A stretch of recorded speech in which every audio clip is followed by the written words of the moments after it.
On the brink of another attack on Iran last evening, President Trump called it off, announcing a breakthrough in talks with the Islamic Republic. We just made a great settlement of the war with Iran, and we're going to be subject to finalization of documents. We should get done over the next few days. We'll probably have a signing maybe in Europe. BBC's Thomas Morgan in Washington. In the Oval Office, a confident Donald Trump said the Strait of Hormuz could reopen to shipping as early as Saturday.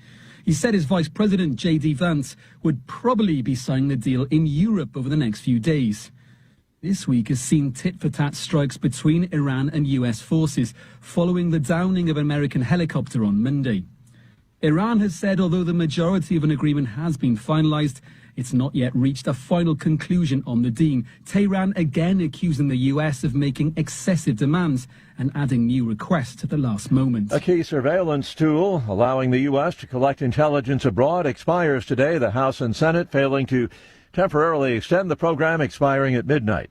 President Trump is nominating Jay Clayton, the U.S. Attorney for the Southern District of New York, as Director of National Intelligence. Powerful storms once again battering parts of the Midwest. At least 3 tornadoes touched down in communities outside Chicago, destroying homes, uprooting trees, bringing down power lines. Storms have also grounded flights and knocked out power to hundreds of thousands of utility customers across the Midwest and in parts of the Northeast as well. Forecasters warn that more severe weather could hit some of the very same areas later in the day today. On Wall Street this morning, stock futures sharply higher. The Dow futures up 428 points. NASDAQ futures ahead 163, and the S&P futures are up 47 points. More on these stories at townhall.com. It's finally happening. The Fed is making a change in leadership, and that could have a profound impact on the value of your retirement. When interest rates go down, the value of precious metals like gold and silver can surge. Call Advantage Gold right now at 800-900-8000 and get your free gold and silver investor guide, a $49 value, plus a free copy of Ken Rogoff's insightful book, Our Dollar, Your Problem. Inside, you'll get honest information about gold, silver, and other precious metals, so you can explore your options with clarity and confidence. Our specialists can help you open a new account or transfer funds from an existing IRA, tax and penalty free. Markets can turn fast, but gold has maintained its value through every cycle, often holding strong when other assets falter and when the dollar weakens. Are you positioned? Don't miss this opportunity. Call Advantage Gold now at 800-900-8000. Results may vary. Consult your financial advisor before investing. Call 800-900-8000. That's 800-900-8000. A former South Korean president has been given a lengthy prison term for drone flights over North Korea's capital. South Korea's ousted President Yoon Suk-yeol and his former defense minister have been sentenced to 30 years in prison in a case alleging Yoon ordered drone flights over Pyongyang in 2024 to heighten tensions with North Korea and justify declaring martial law at home. The same court had earlier sentenced Yoon to life in prison for a rebellion conviction over his short-lived imposition of martial law in December 2024. North Korea had accused Seoul of flying drones over Pyongyang to drop propaganda leaflets 3 times in October 2024. Kim, who was North Korea's defense minister at the time, issued a vague denial before the Defense Ministry said it could neither confirm nor deny the allegations. I'm Charles Dillard-Desmond. This week's powerful earthquake that hit the Philippines left at least 55 people dead. News and analysis, townhall.com. The Texas Attorney General's office has notified the Big 12 of potential legal action from Texas Tech. This follows a court order allowing quarterback Brendan Sorsby to regain NCAA eligibility despite gambling on sports. The Big 12's executive board met Thursday to discuss options after a Texas court issued a temporary injunction Monday that prevents the NCAA from enforcing its ban on Sorsby. He had been ruled ineligible after betting on his own team while at Indiana. Big 12 Commissioner Brent Yormark says the board will meet Monday to decide on a course of action. Keith Peters reporting. History-making day on Wall Street with Elon Musk's SpaceX making its debut on the NASDAQ, the largest initial public offering ever. The price of a share of SpaceX stock, $135, 555 million shares up for grabs. More on these stories, townhall.com. All right, folks, I need you to do something right now. Go to johnfredericksradio.com and take our brand new 2028 Republican presidential straw poll. Who do you want leading the ticket? Don't let the elites decide. Make your voice heard. While you're there, weigh in on two huge issues: eminent domain reform and President Trump's tariff policies. Are they protecting American workers or hurting growth? This is your movement, your vote, your voice, your choice. Go to johnfredericksradio.com right now and take the poll. It's finally here, our second annual mega sale. This sale only comes around once a year, so take advantage of the best offers ever while you can. For example, save 50% on our Giza Dream bed sheets, as low as $29.98. And for the first time ever on TV, MyPillow mattresses and MyPillow mattress toppers, as low as $99.98. And you save 50% on our Lux Pure 6-piece towel sets, regular $69.98. Now only $39.98. And our best-selling standard MyPillows, regular $49.98, on sale for $17.98. Wait on it, mega sale only $14.98. But wait, there's more. To make the mega sale even more special, when you order right now, your order's gonna ship absolutely free. To take advantage of the second annual mega sale, go to MyPillow.com or call 800-854-0504 and use promo code Godzilla. And they're off. This summer, the Thunder returns to Colonial Downs Racetrack. Live thoroughbred racing June 25th through September 7th. Feel the excitement. Hear the roar of the crowd. Experience Virginia's premier horse racing destination every Thursday through Sunday all summer long. Bring the whole family for Family Fun Sundays, packed with activities for all ages. Parking? Free. General admission? Free. Memories? Priceless. Make Colonial Downs Racetrack your new summer fun time tradition. Get tickets and race day info now at colonialdowns.com. Hey folks, Al Green here for SatPhone. When you're on the go, you want to know you're connected. If it's a family vacation or an off-the-grid escape to a remote destination, having reliable communication helps you feel safe and secure. You can't afford to find yourself in a dead zone. That's why you need SatPhone. SatPhones are reliable, durable, and give you global coverage. If you can get outside, you can get in touch. It's that simple. Make calls from your SatPhone to any regular cell phone in the United States. The phones are a $1,500 value, but you can get yours free. Just sign up for a 15-month plan, $94.95 a month. Get 150 minutes monthly that roll to the next month. Go 3 months without using them, that's fine. Yes, 3 months, 450 minutes, all yours. Visit SAT123.com or call 855-980-5830. SAT123.com, 855-980-5830. Get surety and security with your SatPhone. Call now. A groundbreaking new study shows that there is a safe and inexpensive potential cancer treatment, and it's a drug that many of us already know about, ivermectin.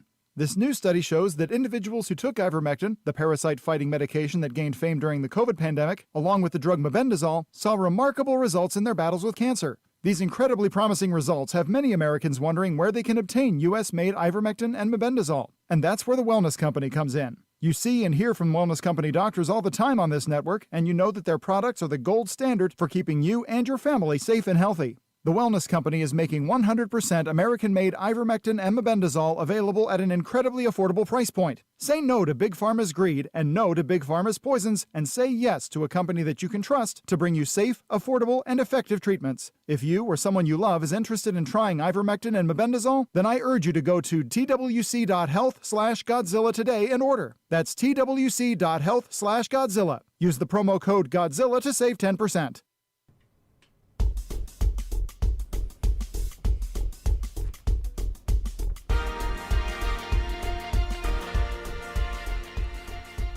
Well, happy Friday morning, listening fam. We made it. This is the John Fredericks Media Network. I'm Dan Hobb. Good time for a look at weather and sports. We'll start, as we always do, with where I am in the capital of the South, Richmond, Virginia. Folks, I hope that you like feeling like rotisserie chicken, because we're going to reach triple digits today, 100 for the high. In RVA, a low tonight of 71 with storms. Right now the temperature is also 71. Squirrels winner on William & Mary night at Carmax Park yesterday, 11-10 over Harrisburg. First pitch tonight for the teams at 7:05. Moving on to the nation's capital, the Nats will host the Mariners for the weekend starting tonight at 6:45. A high in Washington of 98, a low tonight of 70 with a storm. Right now the temperature is 72 degrees. In Atlanta, you're looking at a high today of 94, A low of 72 tonight with a storm. Right now the temperature is already 77. The Braves will travel to New York to face the Mets. First pitch tonight at 7:15 p.m. I hope Mamdani lets them leave at the end of the weekend. All right, Nashville, I got bad news, more bad news, and then some good news. The bad news is the temperature is already 80 degrees. The bad news on top of that is that the temperature feels like 86. The good news is that's as bad as it's going to get. A high throughout the rest of the day of 85, a low tonight of 68. Philadelphia, you're going to be on the road to play the Brew Crew. Good luck with that. 7:40 first pitch tonight. A high in the city of brotherly love of 96. Going to be humid. Low of 71 and stormy. Right now the temperature is 74 degrees in eastern Pennsylvania. All right, Morgantown. Got to be getting excited for the College World Series game today. 2 p.m. West Virginia baseball faces off against Troy. Go Mountaineers. A high today back here in Morgantown of 85 with storms. A low tonight of 62. Right now the temperature in, by God, West Virginia is 73 degrees. Well, Pittsburgh, you're looking at a high today of 84 with storms. A low tonight of 62. Right now the temperature is 73. The Mega Maids lose the rubber match against the Dodgers last night, 8-6. They're playing somebody tonight. Looking here. Christ, I can't find it. The hell with it. Carolina wins the pivotal Game 5 of the Stanley Cup Final to take a 3-2 series lead. They got 2 games to try to close it out. Game 5 of the NBA Finals tomorrow night at 8:30 p.m. in San Antonio. New York leads the series 3-1. Bringing you today's weather and sports update is the Godzilla Wins radio show. For the best insight, analysis, and picks, watch and listen to Godzilla Wins tomorrow morning, in fact, from 9 to 11, all across the John Fredericks Media Network. Plus, to get John's daily sports picks, go to GodzillaWins.com. Once again, that's GodzillaWins.com. This has been Dan Hobgood for the John Fredericks Media Network. Outside the Box with the Ox is next, followed by the one, the only, John Fredericks on the John Fredericks Show. Stay tuned, everyone.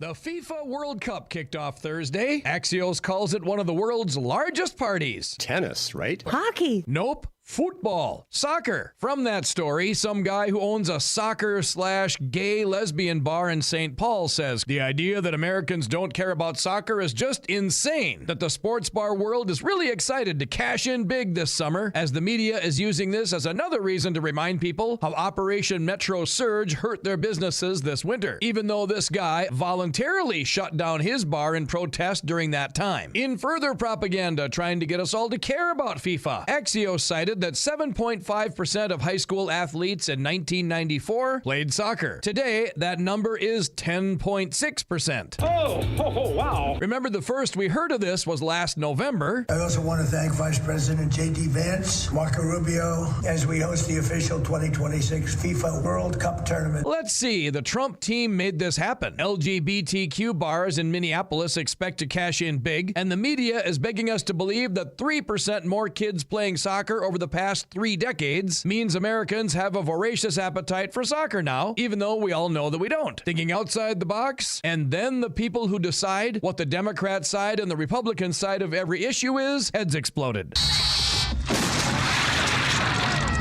You're outside the box with the Ox in the Eastern Time Zone, and now in West Virginia on the John Fredericks Media Network.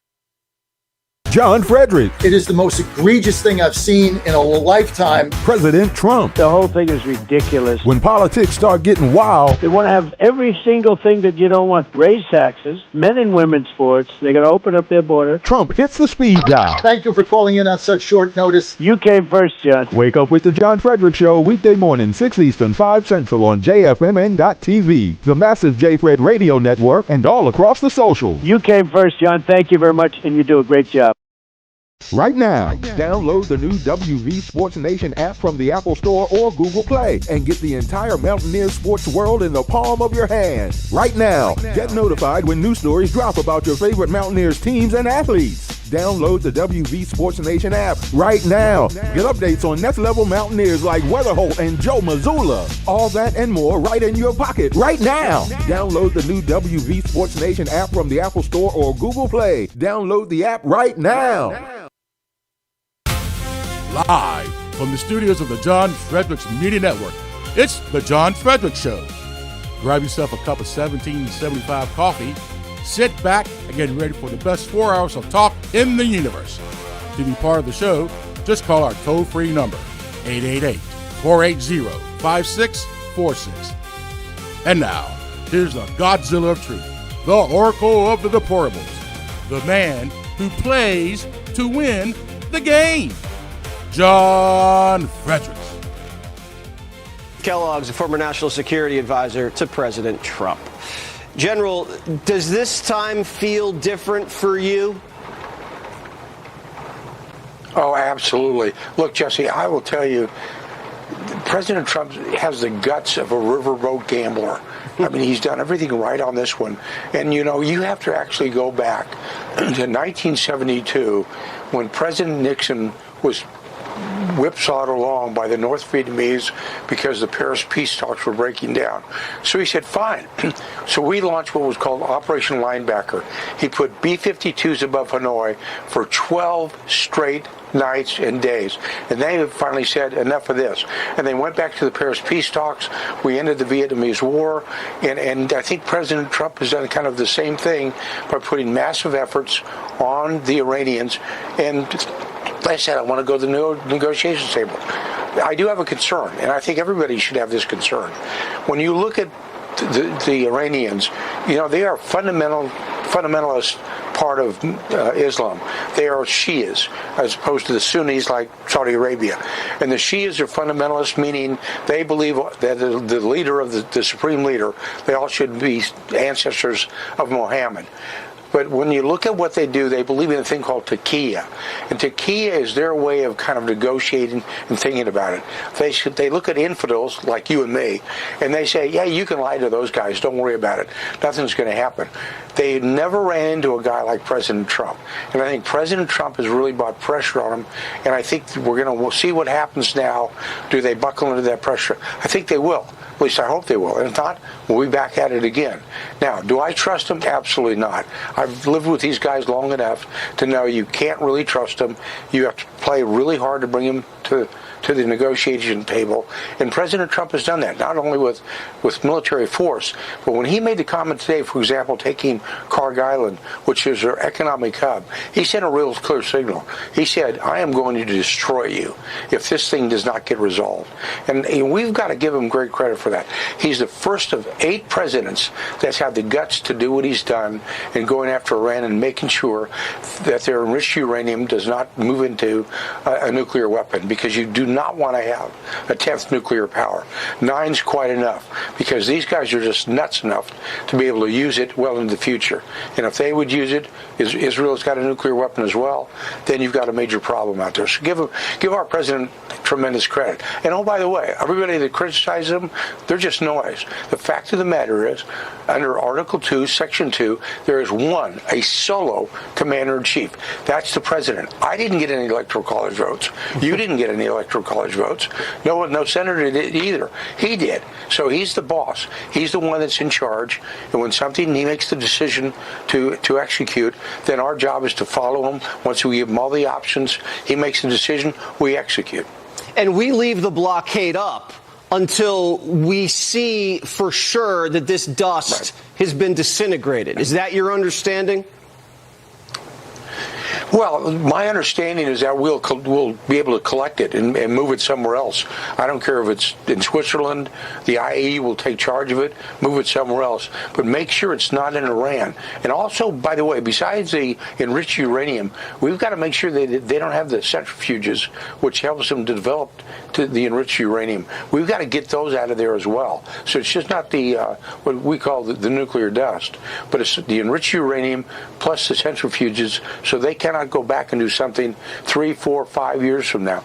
As long as you leave the mullahs in charge, as long as you've got a theocratic government that chants death to America, then you've got a concern. And that is my concern. I think President Trump's handled it better than any president before him. But, as we well know, there's going to be another election, and they'll string you along. That's what happened to us in North Korea. It could happen to us here in Iran as well. I don't think President Trump's going to allow that to happen, but I think it's a cautionary note. It sure is. Yeah, you can't leave it to another president, and that's one of the reasons he engaged in this operation, because other presidents had kicked it to him. and hopefully he sees this through, and we're confident that he will. General, thank you so much. Have a great weekend. Thanks, Jesse. Hey, folks, John Fredericks here with my wife, Ann. We're in Washington, D.C., in Farragut Square, right outside of Farragut North Metro. I'm your candidate for Ward 2 Chairman, D.C. GOP. Hope you vote for me on June 16th or send your ballot early. Why am I running? Right here on the Metro. I'm here with my wife, Ann. When we got to Washington, D.C. in November of 2024, I wouldn't let my wife ride the Metro, not without me there, certainly not at night, no way. One time she goes on, she's accosted, there's panhandlers, can't do it, right? 18 months later, let me tell you what leadership has done. We ride the Metro everywhere, every day. It's safe, it's secure, it's clean. We go on the Metro everywhere. I can't remember the last time we drove a car. We've also gone on the buses. They're safe. This is what leadership is about. This is what President Trump has done in Washington, D.C.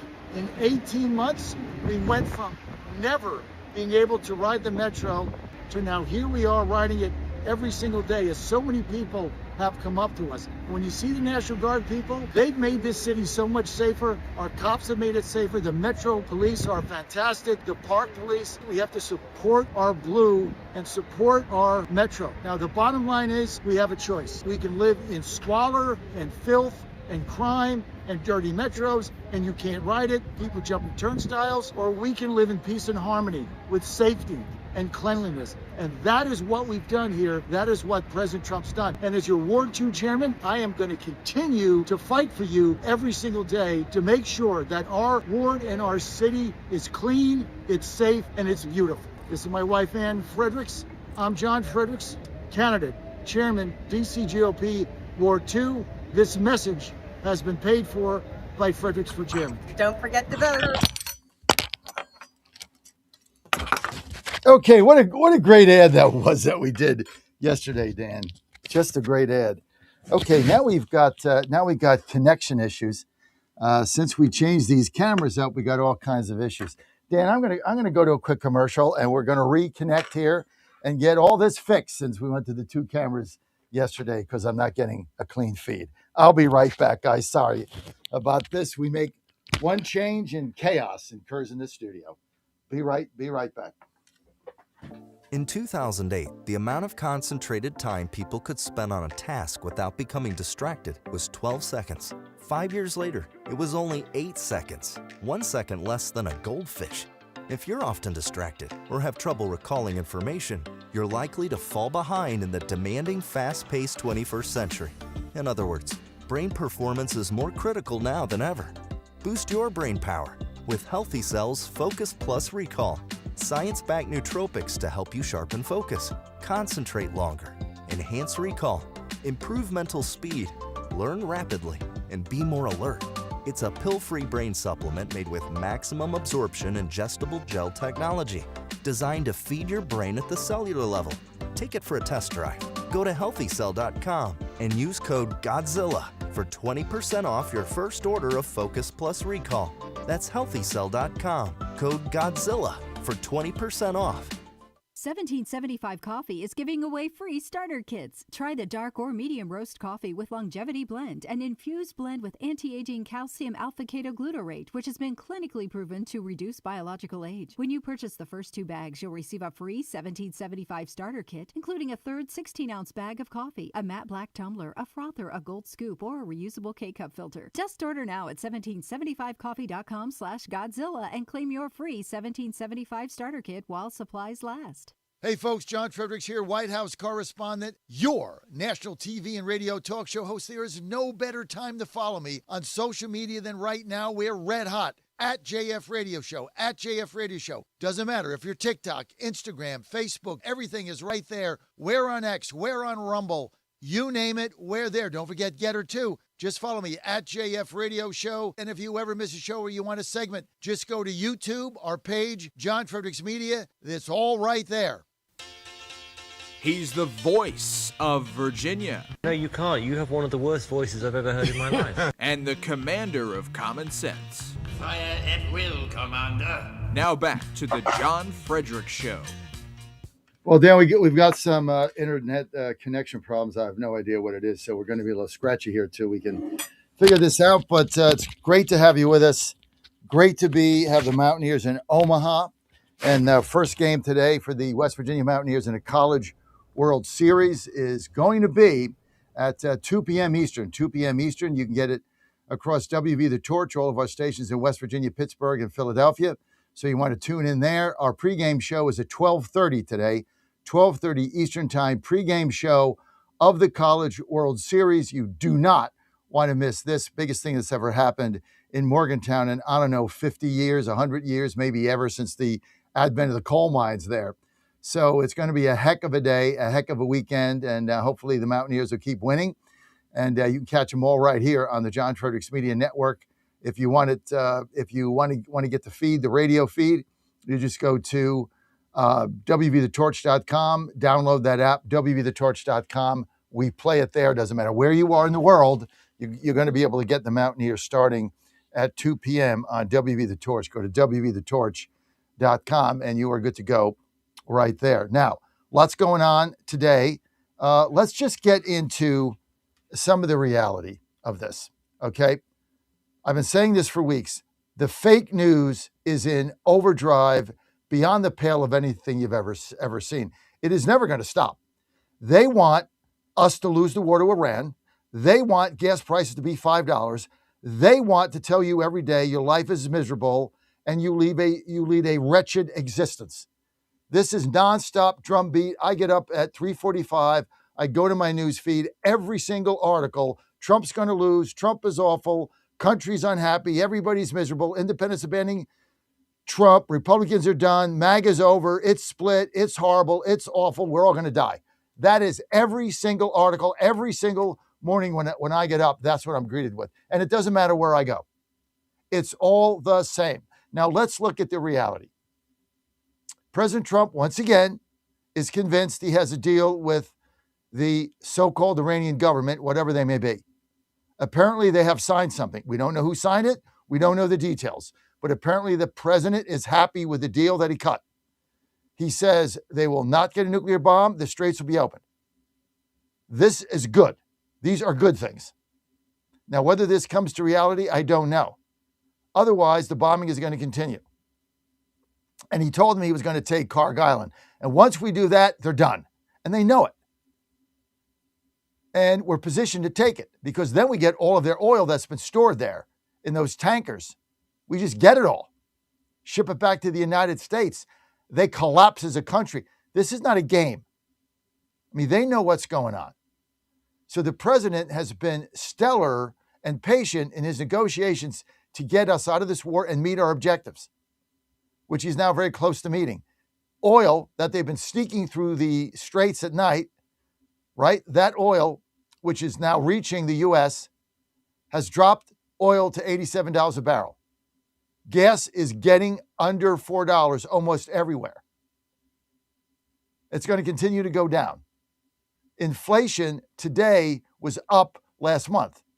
Up because of the war. Down when the war is over. Fertilizer, down when the war is over. All is coming down when the war is over. And this is imminent. Days, maybe this weekend, he said.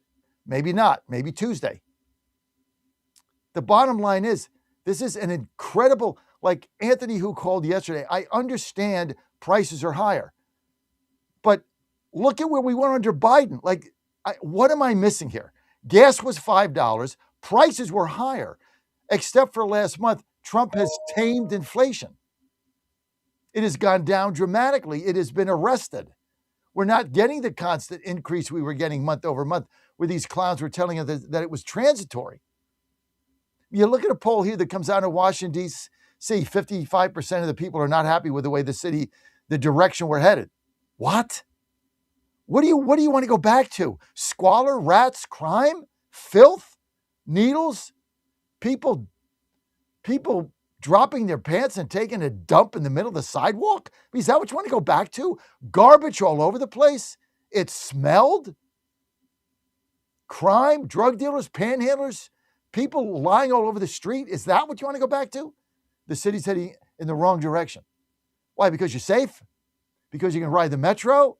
Because you can ride a bus? because you can take your family to dinner or to lunch or breakfast, because you can go to the square or the park with a blanket and have a picnic. Why is it we're going in the wrong direction? It's the fake news. It is nonstop. And I understand that people are suffering because of prices. Jobs are up dramatically. They've been for 2 months in a row. Wages are up. Eggs are down. So I get that beef is higher. Look, something is always going to be higher. And I know it's difficult. But we've added 350,000 private sector jobs in 2 months. New businesses are expanding at 500,000 a month. This is unheard of. People are getting these tax refunds back. It's setting a record. Savings has actually gone up because of what we've gotten back.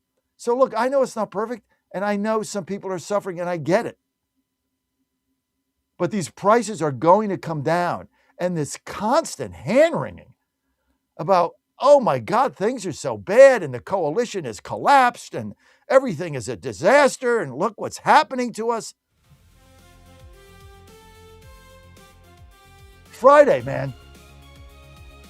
Things are going to be great. And yet every article, the Democrats are going to win the Senate. Democrats are going to get 50 seats in the House. There's not 50 seats to get.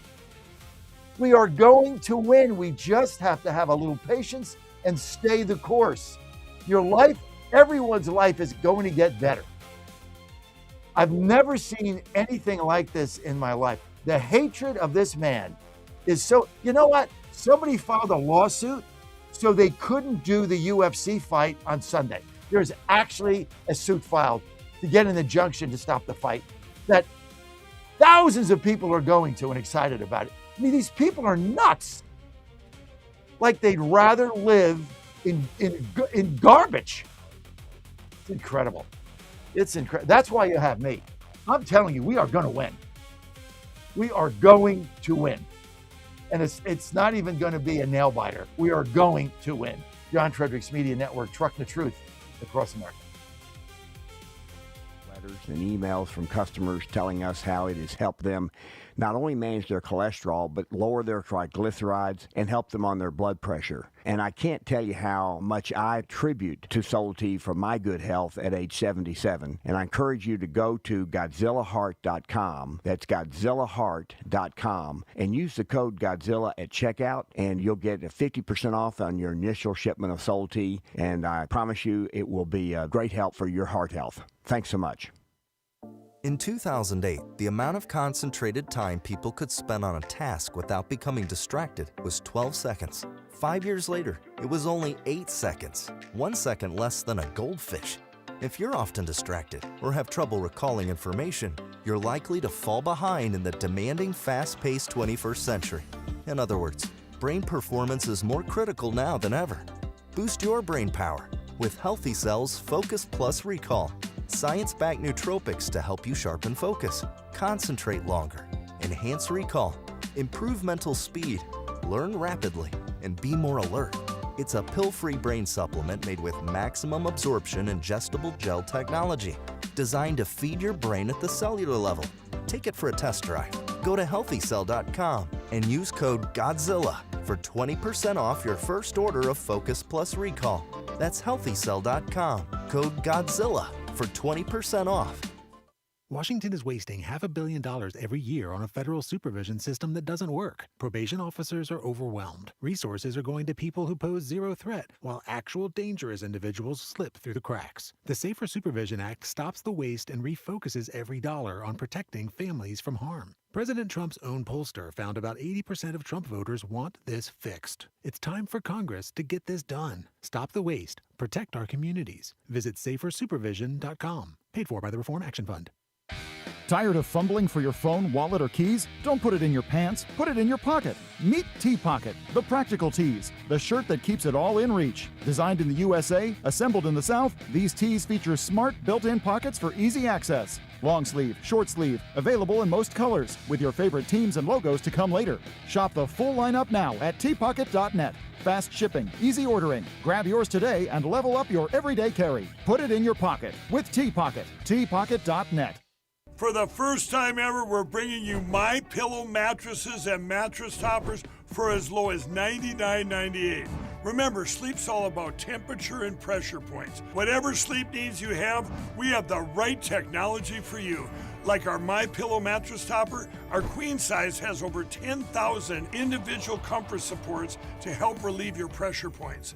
And how about our 3-inch Hybrid Plus mattress topper? It's infused with copper and silver to help your body get the restorative sleep it needs. And our My Pillow and Case Coil mattresses, I personally helped develop these mattresses to make sure they have everything needed to give us great sleep. Plus, they're made right here in the USA, and they ship right to your front door, absolutely free. Go to mypillow.com or call 800-854-0504 and use promo code Godzilla to get MyPillow mattresses and toppers for as low as $99.98 and free shipping. That's how I feel. Damn sick and tired of getting out rebounded. 25 offensive rebounds. First time we block out, we get called for a damn block out. We're pushing people. Meanwhile, they're on the other court grabbing rebounds, going over the top and grabbing them. We get one offensive rebound, the other get called for over the back. We don't block out very damn well, and we're not getting called, one or the other. That's where I'm frustrated. That's where my whole frustration comes in, offensive rebounds. The entire thing came down to offensive rebound. They got every offensive rebound, we didn't get one of them. What else do you want to know? Don't touch that dial. You found your home of the truth. Do you solemnly swear to tell the truth, whole truth, and nothing but the truth? With the best analysis in America. You can't handle the truth. And now back to the John Fredericks Show. All right, you got him back. Great to have you live in Washington, D.C. Don't forget our pregame show for the first Mountaineers game against Troy today at 12:30. Don't want to miss that. I tell you what, I'm fired up. I hope you are too. Hey, let me tell you this. The other reason I'm excited today is because I'm about to take my first sip of my 1775 coffee this morning. Been a hectic day so far. Got some glitches going on here, but I tell you what, let's get fired up. If you are a coffee drinker, you have one coffee to go to, and that is 1775 Coffee. Go to 1775coffee.com. Why is this so phenomenal? Well, first of all, it's affordable. Second of all, it's from Bolivia. That's where the beans are at the highest mountain, so they taste good. But the main thing is they're fresh roasted daily. So right here, I'm going to take my first sip of my 1775. Hang on. Damn! That is great coffee. I forget how good it is every day. That is one great cup of freshly brewed coffee. I'd have another one.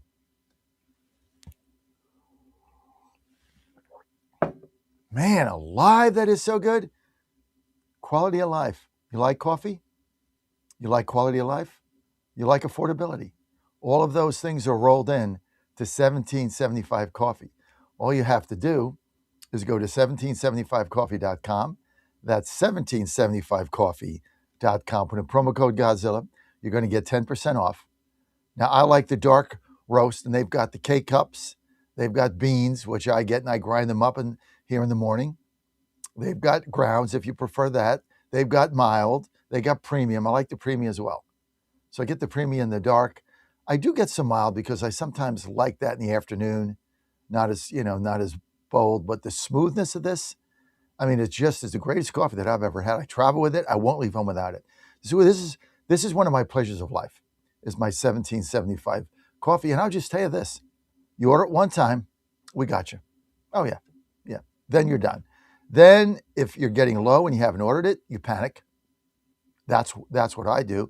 So now I order them in like huge quantities and store them in strategic places. Some on the bus, some at Fairmont, some in Morgantown, some here in the studio, a bunch at home, in my storage unit downstairs, all strategically placed so that if I'm getting low, panic doesn't set in. That's how much I love my 1775 coffee. Go to 1775coffee.com, promo code Godzilla, and you're good to go. Okay, let's get to the phone lines, and let's get to Steve Areno in Virginia. Steve, go ahead. Good morning, Chairman Fredericks. Good morning. Thank you very much for taking the call.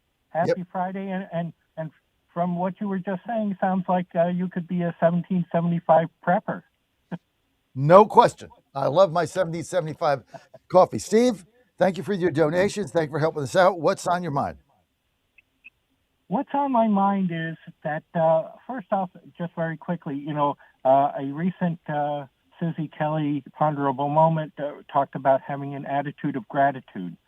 And I think that's missing a lot in the world of these political followers who will say in one breath that, I'm MAGA, but since Trump started new wars, I'm not going to vote for Republicans anymore. It's like, were you ever really MAGA? Were you ever? I mean, MAGA is a philosophy. Trump enunciated it, and then he's kind of the leader of it. But I mean, it was around before he was. I'm not into an issue of being a cult of personality where I follow the greatest new shiny thing that's on the block kind of thing.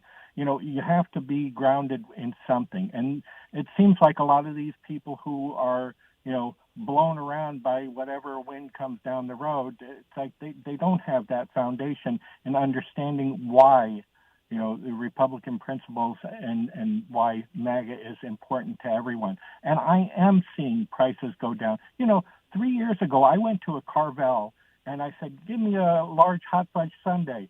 And it was $8.24. I was shocked. I hadn't been there in a while. But I just went about a month ago, and I was like, okay, so I'm expecting, prices to be up. And she says to me, oh, it's $8.50. Wow, in 3 years, it only went up 24 cents. That's not even keeping up with inflation. At a place where I would buy a box of 60 grade A eggs,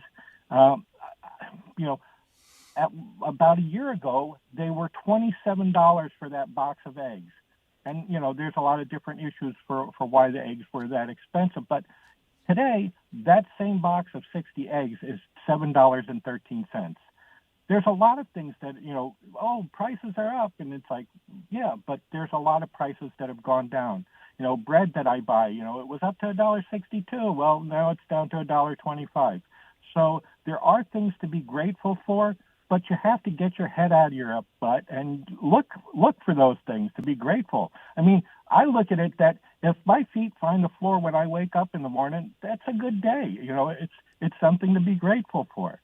So, and of course, one of the things that I'm truly grateful for is that you allow me the forum to be able to say some of the things that I do say on your show, and that you say so many more important things, and you bring on the people that have the information that we need to know, that will give us the insight to understand what's going on, and that there are indeed things to be grateful for.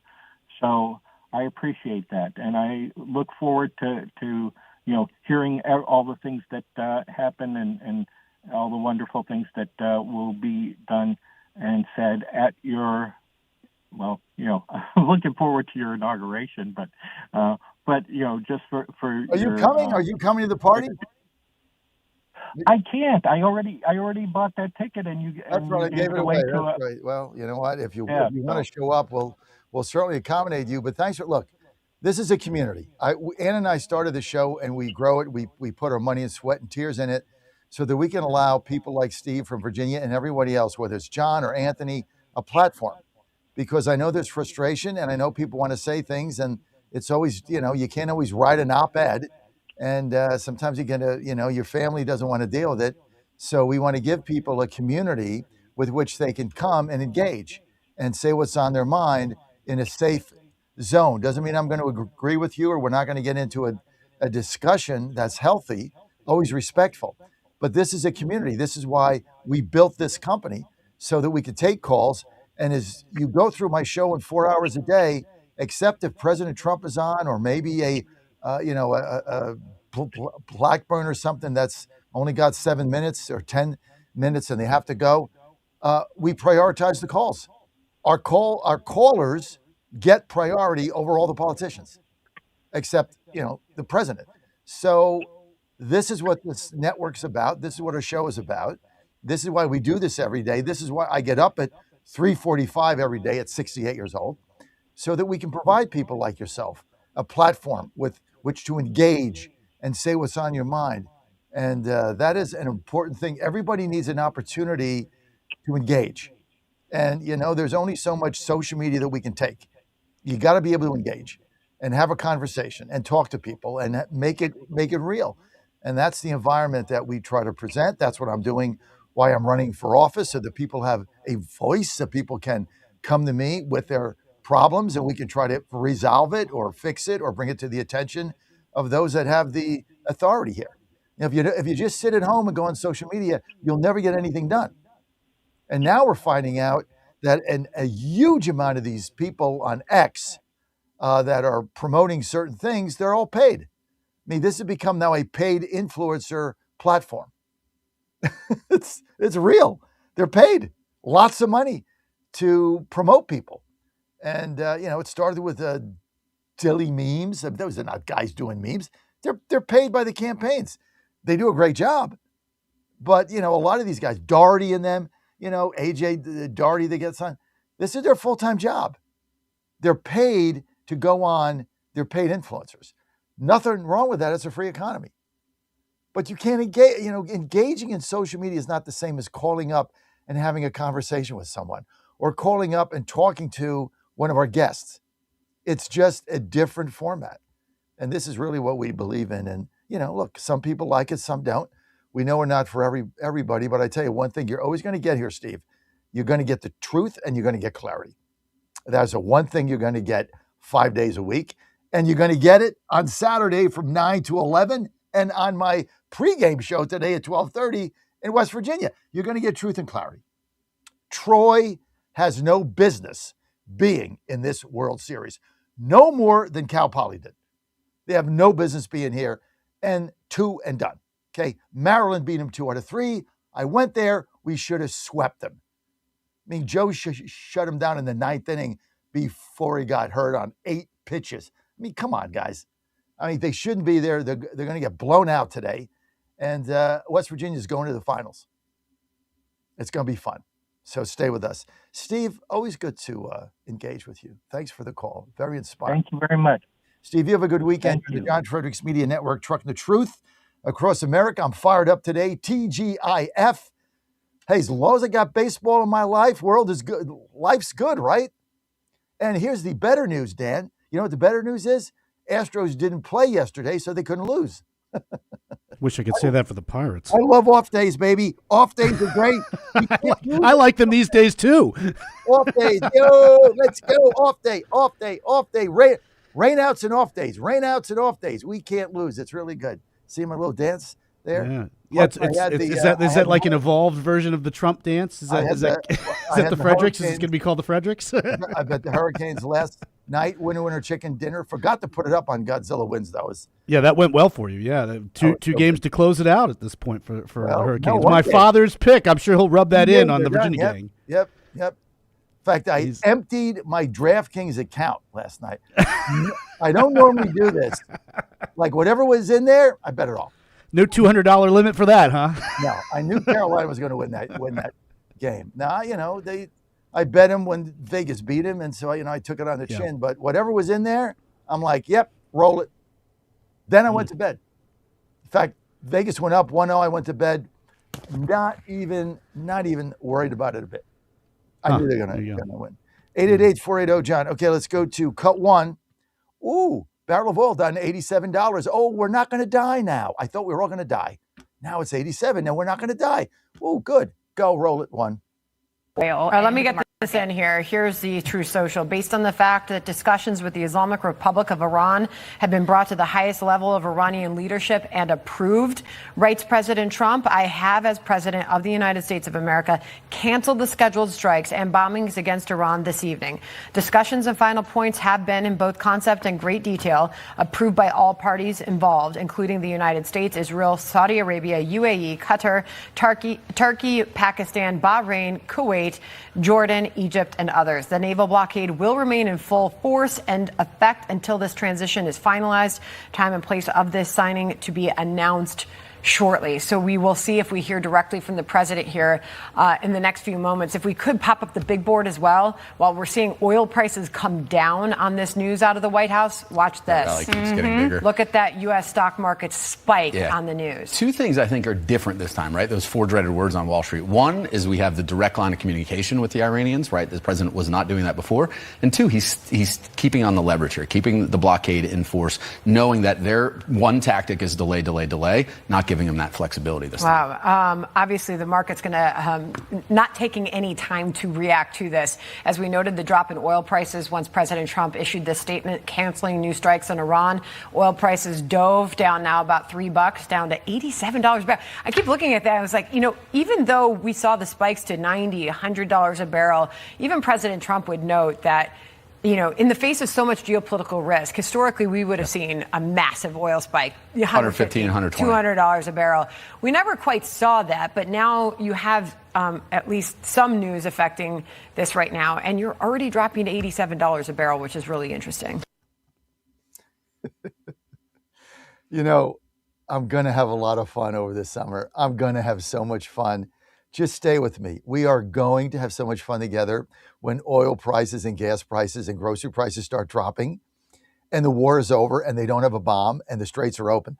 We are going to have so much fun because we're going to have this great birthday celebration. I'm going to be Ward 2 chairman. Thank you very much. Come to our victory party. Go to makedcgreat.com. And it's going to be fun. Why is it going to be fun? Because what are the Democrats going to talk about? Graham Plattner beating up women, allegedly? What are they going to talk about? It's going to be like just fasten your seatbelts, lace them up and lace them tight, and just enjoy the ride. You've worked hard. It's okay once in a while to just enjoy the ride. And that's what you're going to do. Keep working, but have some fun. We got to have fun. All work and no play makes Johnny a doughboy. And you. All good. Our Bible verse of the day, Corinthians 13:4. Love is patient and kind. Love does not envy or boast. Love is not arrogant. What a beautiful verse of the day, Corinthians 13:4. By the way, Susie Kelly's going to be with us at 7:30 today. I thought, Dan, her new batch of Ponderful Moments were phenomenal. Something inspired her. Hope it was us, but they were really, really good. So she's going to be with us at 7:35. Always good to have her with us. Let's go to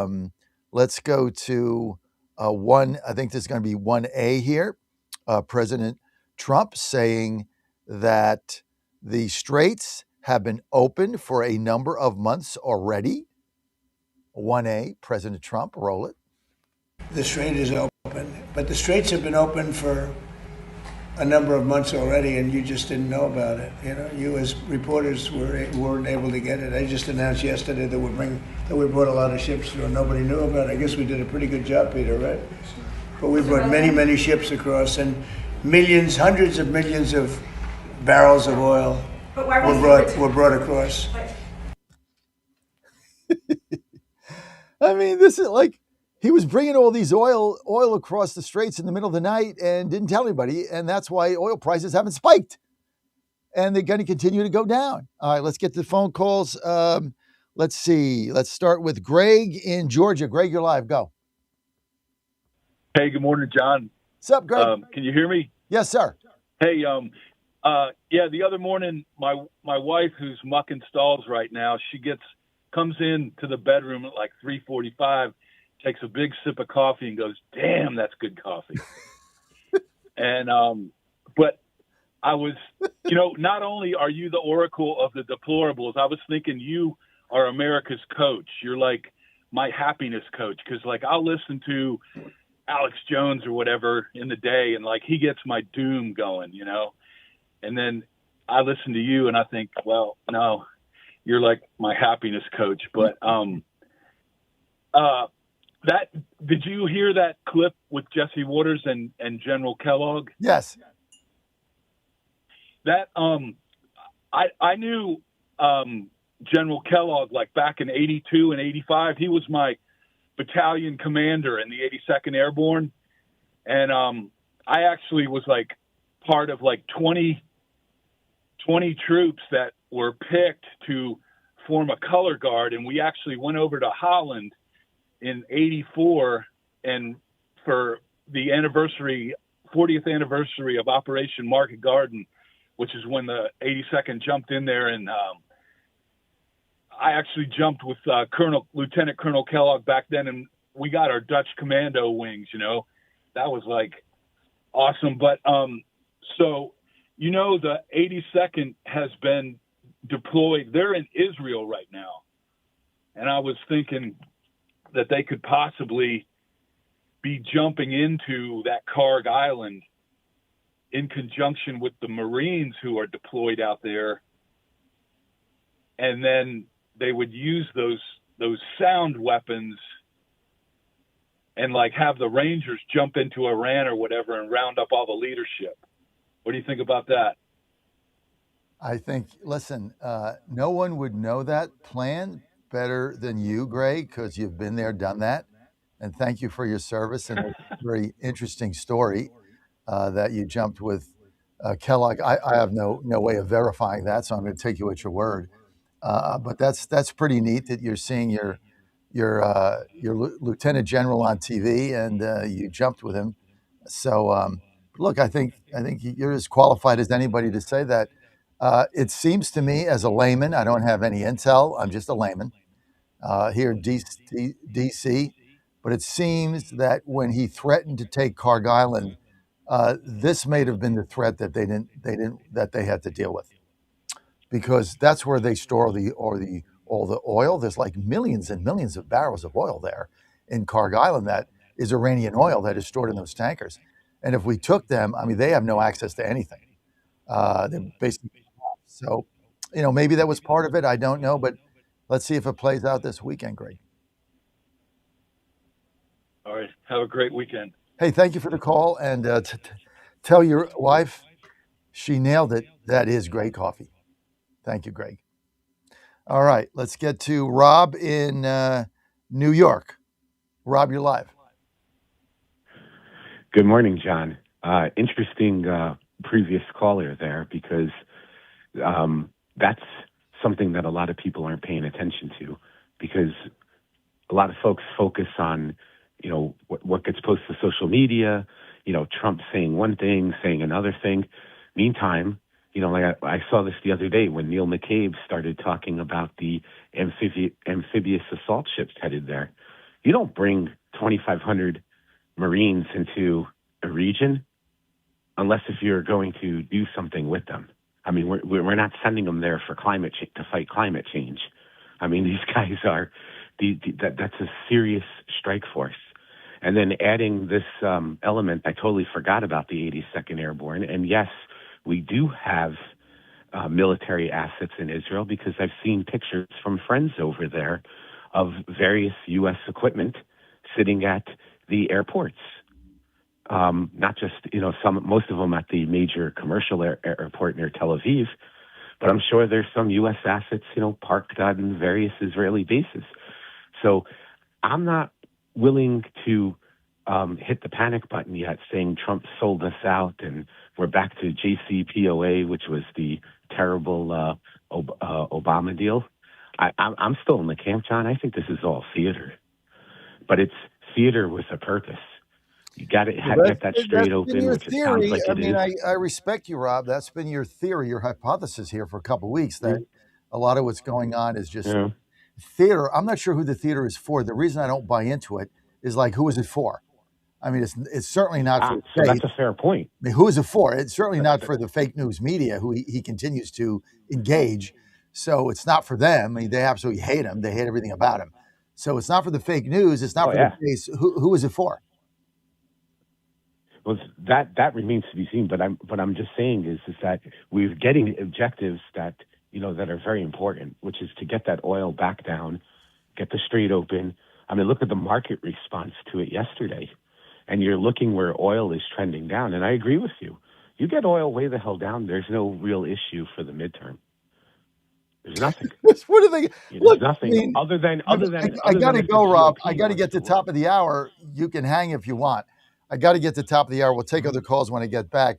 But once gas goes down, under $3, I don't know what the hell they're going to talk about. This is what I'm saying. They've based an entire campaign on gas prices, which were higher under them.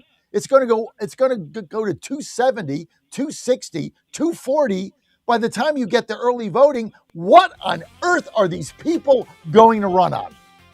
Nothing. This is why I'm so optimistic. I don't care what Alex Jones said. Look, I know Bannon's out there saying we're going to lose the Senate. We're going to lose 40 seats in the House. There's not 40 seats to lose. They don't exist. This is all naysayers because this is what gets you clicks.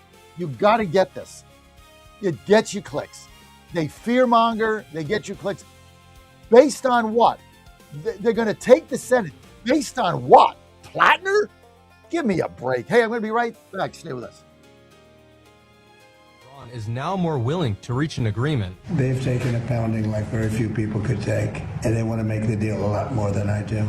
We could have had it done the other way, I guess, but it would have taken longer. They got hit very hard recently, as you know, and I don't like to have to do things that way, but I felt it was necessary. It's a great deal for the United States and for the Middle East, and I think ultimately great for Iran because they'll be able to build up their country and their country. Willie Nelson, the White House. FISA is about to expire. The law allowing the U.S. to gather intelligence overseas runs out at midnight. House and Senate lawmakers failing to extend it. A lot of people without power this morning, hundreds of thousands of outages, result of violent storms that pounded parts of the Midwest, the Mid-Atlantic, and the Northeast. The Midwest really got slammed with multiple tornadoes, including several confirmed outside Chicago. More severe weather is possible today. This is a history-making day on Wall Street with Elon Musk's SpaceX making its debut on the NASDAQ. It is the largest initial public offering ever. The price for a share of SpaceX stock, $135. More than 555 million shares up for grabs. I'm watching Wall Street. Dow futures up 268 points. More on these stories at townhall.com. Maybe this is you too. There's enormous frustration right now with healthcare costs. It is amazing. Healthcare costs for families in the last 20 years have almost tripled, and it just keeps getting worse. All this to say, this is why MediShare is so in demand right now. People are looking for alternatives. And MediShare is proven you can save thousands of dollars a year and actually like it more. Over 1 million Americans are now part of healthcare sharing, and MediShare is the gold standard. It's trusted. It works. It's been helping people save money and have peace of mind now for 30 plus years. It's not some big impersonal thing either. It's a community of people like you helping each other. So yeah, if you're frustrated too, here's your chance to make a refreshing change. You'll notice the difference as soon as you call. They're easy to talk to. You can get a price within 2 minutes. Here is the number. Call 844-41-BIBLE. That's 844-41-BIBLE. 844-41-BIBLE.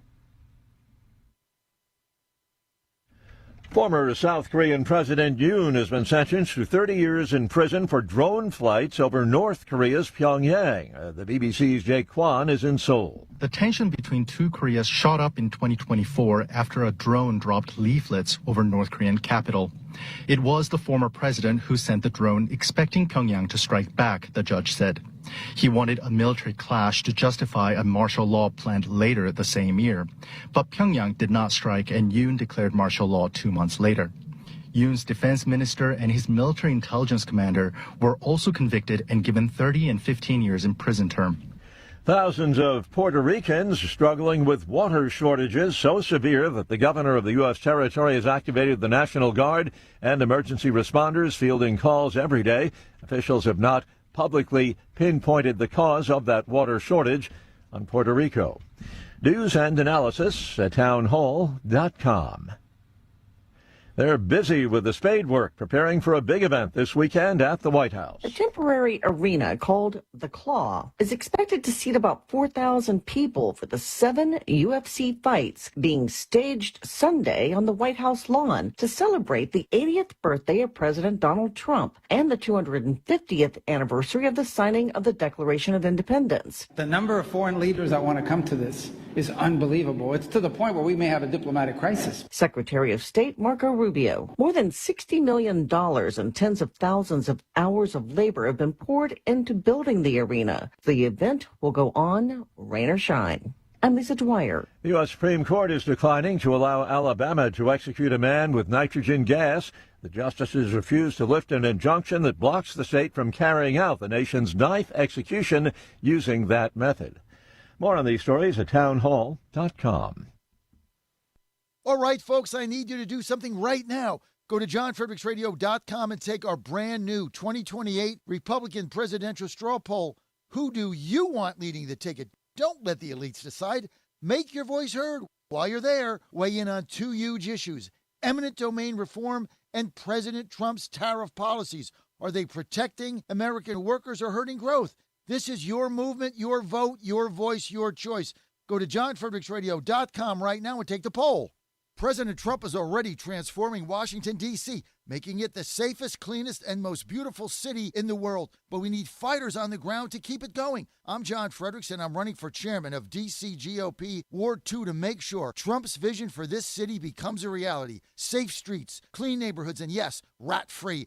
Go to MakeDCGreat.com. That's MakeDCGreat.com right now and send a donation. Let's finish what President Trump started. Donation limit $200. I'm John Fredericks, and I paid for this ad.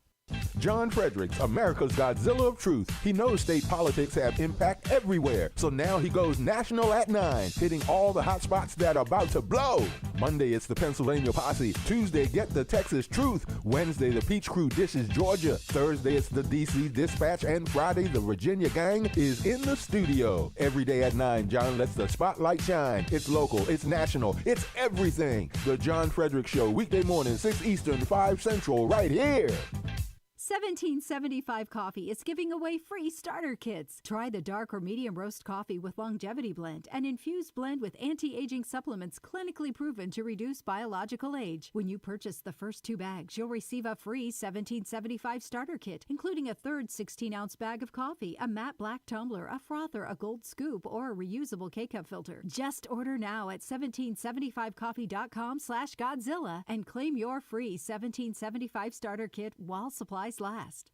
Washington is wasting $500 million every year on a federal supervision system that doesn't work. Probation officers are overwhelmed. Resources are going to people who pose zero threat, while actual dangerous individuals slip through the cracks. The Safer Supervision Act stops the waste and refocuses every dollar on protecting families from harm. President Trump's own pollster found about 80% of Trump voters want this fixed. It's time for Congress to get this done. Stop the waste. Protect our communities. Visit safersupervision.com. Paid for by the Reform Action Fund. When you're learning something new, experience matters. At Lifestyles Unlimited, we've spent over 30 years teaching people how real estate investing works and how to build income with a clear, step-by-step strategy. Our program is designed to help you learn what to do, why it works, and how to take action at your own pace. Join today for just $297, a 60% savings off the regular price. Text radio to 88007. That's RADIO to 88007. Presented by Lifestyles Unlimited. Ponder this. We sometimes hear newly married couples discuss their future life as a family. Often this leads to discussions on the number of children they are planning to have. Typically, the number of children ranges from none to 2 or 3. Family life can be planned thanks to birth control and abortion.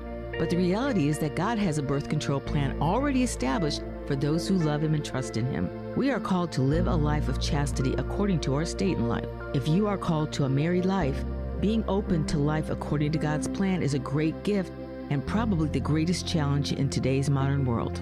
It starts by selecting a spouse who puts God and family first. Then, trust in God's birth control plan where parents are open to life and provide a sanctuary of faith for their family. Allow God, the author of life, to plan your family. I'm Susie Kelly, and I am passionately Catholic.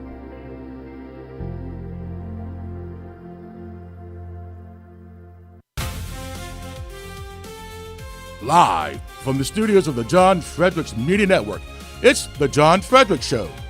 Grab yourself a cup of 1775 coffee, sit back, and get ready for the best 4 hours of talk in the universe.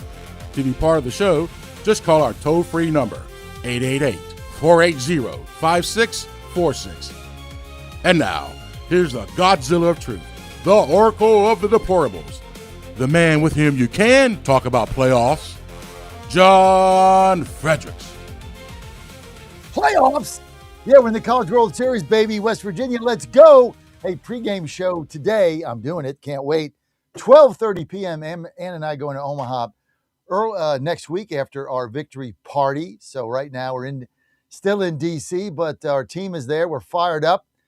Pregame show today, 12:30. You can hear it on WB The Torch, all of our stations in West Virginia, Pittsburgh, and Philadelphia. Regular programming everywhere else. But if you want to tune into the game, really easy to do. All you got to do is download WB The Torch. Just download the app WB The Torch, and you can get the game right there. Or, of course, any of our radio stations in West Virginia, Pittsburgh, and Philadelphia, which there are 1, 2, 3, 4, 5, 6, plus 8 is 14 or 15, something like that. So a lot of options. Good to have you with us. Colonel Dunn coming up. Can't wait. Lots of Hey, John, where'd you say you're going next week? Omaha. I just had to play that. What is that? Omaha. I got to play it louder, evidently, but I had the Peyton Manning screaming, Omaha, Omaha. Yeah, play Omaha. I mean, I'm going to Omaha. We got tickets. Sam and I got hotel. I talked her into it because I'm like, hey, come with me. She's like, oh, I'm busy. I'm like, well, I got rooms for the World Series, for the finals at the casino right across the river. She's like, really? I'm like, yeah, Harris, baby, let's go. She's like, okay, sign me up. So we're going to be there. It's going to be fun. But first thing we got to do is go to our victory party, and that's going to be on Tuesday. It's going to be so cool. Look, if you're in the area, I want you to come. We're looking for a huge turnout. Change is coming, baby. And I'm right at the center of it, as always. Front page story. I mean, the New York, in the Washington Post. So somebody calls me up the other day and says, hey, I just want to tell you this. A friend of mine that works at the Post, right? Washington Post said, we got this huge mayor's race going on with all these Democratic candidates running, and the only person who made the front page of the Post is you.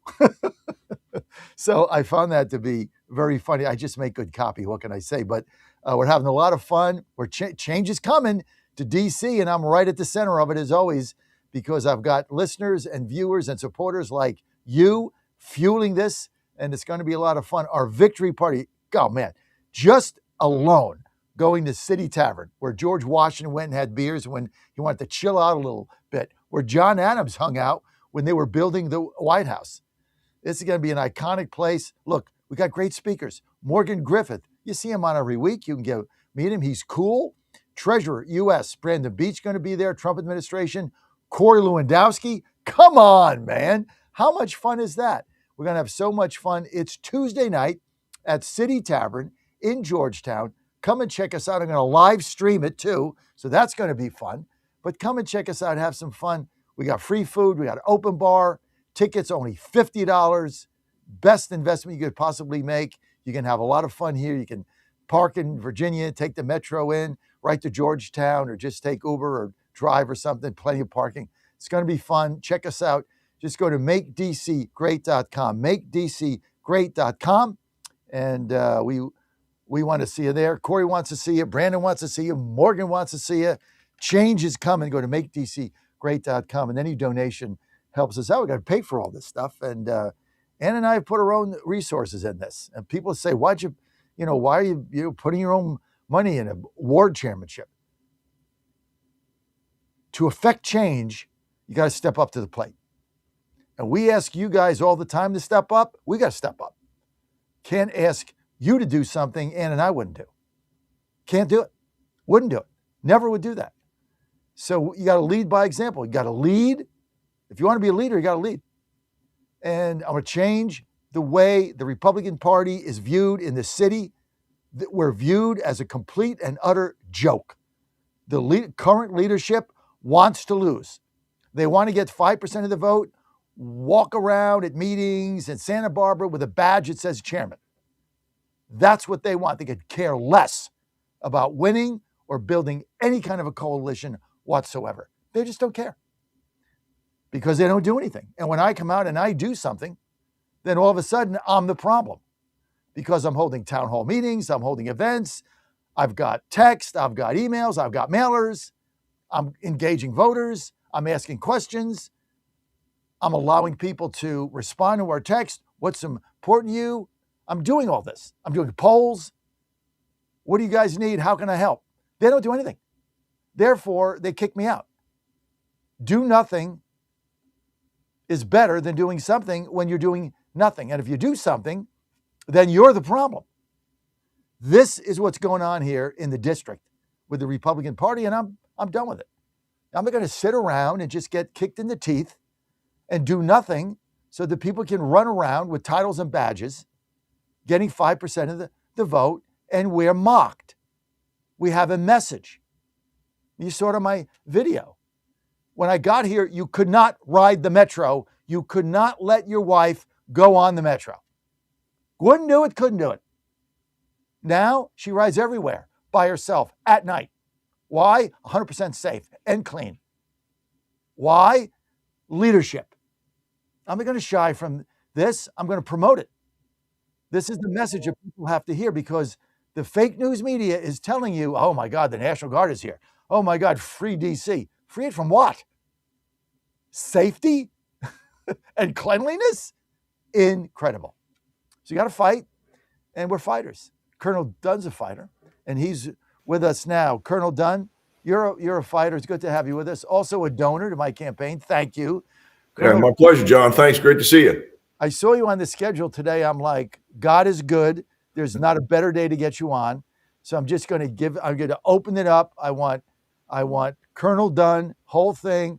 What's going on in Iran? What's going on with this peace deal? Is it real? What about Carg Island, which you're the one that said we should have taken a month ago? Yep. Break it down for us, Colonel Dunn. Well, first of all, how amazing was we'll call it the secret mission that the Department of War, the Navy, and Donald Trump put together to get out 100 million, it was a staggering number, 100 million barrels of oil without anyone knowing, no U.S. press, no Iranian knowledge, dropping the gas prices. You and I have talked about that over and over again, that to win the midterms, we have to show low gas prices. It's as simple as that. Not one thing about it on any other news station, because they don't want the people to know. But people are looking, and the gas dropped, I think, in Stafford, Virginia yesterday. When I got up there on Monday, it was around 4:30. Yesterday it was 3.77. So a 70-cent drop, put the percentage on that. It was an amazing play. Everyone thought that while our military was sitting off the coast doing the blockade, they like to say that we were wasting money doing nothing, but that was not the case. We were kicking butt, taking names, and then moving out oil right out of the Arabian Gulf without anyone knowing. So it was an amazing mission. That shows you, it should show the world, they won't want to report it, but it shows you that the Republican Party in this administration knows what they're doing. It may not be smooth, and and our president, God love him, may send some bad tweets out every once in a while, but he knows what he's doing. He knows how to run a nation. He knows how to run a world economy, and he just did that. So that was outstanding. Now to the Apache. A lot of people want to talk about the Apache. Very sad news. We lost an Apache. Thank God the pilots got out in an amazing rescue, right? The reality is we lose aircraft. We lose them in training. We lose them in combat. It's not preventable, ultimately, because it is a war. We are in a war. I know it's not a declared war, but to the people flying and getting shot at, it's a war. And the Iranians were able to tactically down an Apache. And I get it. That's a great talking point. You can say how amazing if you're a Democrat, you can say how amazing the Iranians are because they downed an Apache. The reality is we blew up about close to $1 billion of assets to save one pilot. We don't really care monetarily about the Apache. It's bad. Thank God the pilots got saved. That'd be a different story if they died. We'd be it'd be much more grief. The Iranians then saw they took out a $38, $40 million aircraft, and then we bombed the heck out of them twice, 2 days in a row. I'm not sure. I'm sure we're still doing some actions right now that should tell them, don't tactically take down an Apache. It's bad for us. And I think that gets them on the way to this agreement. What I believe is going on is you have whoever's in charge of Iran right now wants to make a deal with President Trump, but you'll have factions, whether it's IRGC or other commanders, that don't want to do it. And so they are, forcing, if you will, these small actions, and that causes a delay. And, sure, it's going to be delayed. Who knows? Will it be done by the end of the month? I don't know. Hope so. What do you think? I've always said we want this done before the 250th anniversary of the country. What a great way to kick off a celebration if you're President Trump than to have a peace deal with Iran. We got about 2 weeks. I give it a 60-40 chance that it happens. Will it hold ultimately? Not initially, I think. I think what will go is we'll get a signed agreement. You'll still have these factions that'll stir up problems, and they'll continue to stir up problems for as long as they can. But I've always stated that if the Democratic Party right now today got behind President Trump and said, Iran, we hate you, we're going to do everything we can do to solve this, this would end tomorrow. Because the Iranians see what's going on in the U.S., and I believe they're using a Vietnam-era stereotype of how Americans hate war, and that's what they're thinking they're going to get out of this. They don't realize for 20 years in Iraq and Afghanistan, they didn't get that. But I believe that's what they're thinking, and I think they're hoping that the midterm, they can delay to the midterms, and I think we've shown they cannot. So I think we'll get a peace agreement. I'm confident we'll get something before the 4th of July. I'd write this one down. It won't fully last because you have factions and you have ideologists that will go try to blow up a ship, or they'll get in their small craft, tell some minions to go attack a U.S. ship or a tanker. That will probably happen, but we'll thwart that probably and take those guys out. So we'll get an agreement, I believe, but it will not be a full 100% agreement, and then we'll have to operate in the fringes for the next couple months. We're going to open the phone lines up to ask Colonel Dunn a question. 888-480-JOHN, 888-480-5646. Colonel, I want to congratulate you, too, on being right about this from day one. And one of the first things you said is that we should take Carg Island. We should just stop messing around, take it. We had the resources to do it. We know how to do it. Yes, it's booby-trapped. We can figure that out. We got the best technology. Take all their oil, and then they're done. They have no oil. They can't pump it. They can pump it. They can't store it. They can't ship it. And the country collapses without Carg Island. You're the first one to say that. There's many that believe that Trump's open threat to take Carg Island is what accelerated the negotiations. True or false, sir? 100% true. They know, the Iranians know that are in charge. They know we can do it. Every time President Trump says he's going to do something, he does it. And that is a problem for our adversaries. Because before, we had presidents that would say they're going to do something. Obama drew so many red lines in Syria, right? All over the map. Red line, red line, red line. They crossed them. Well, we'll draw another red line. They crossed another red line. Obviously Biden didn't even know what color red was. And you have President Trump that says, I'm going to do this, and he does it. So there's no ambiguity. They know he could take Carg Island. They know we could take all their oil. And now they know we're going to destroy their economy if we wanted to. Thankfully, we didn't. I've been also saying, don't blow up all of Iranian people's economy, because when the dust settles, we want there's 90 million Iranians. We want 80 million of them at least on our side when this, ultimately they take over their own country.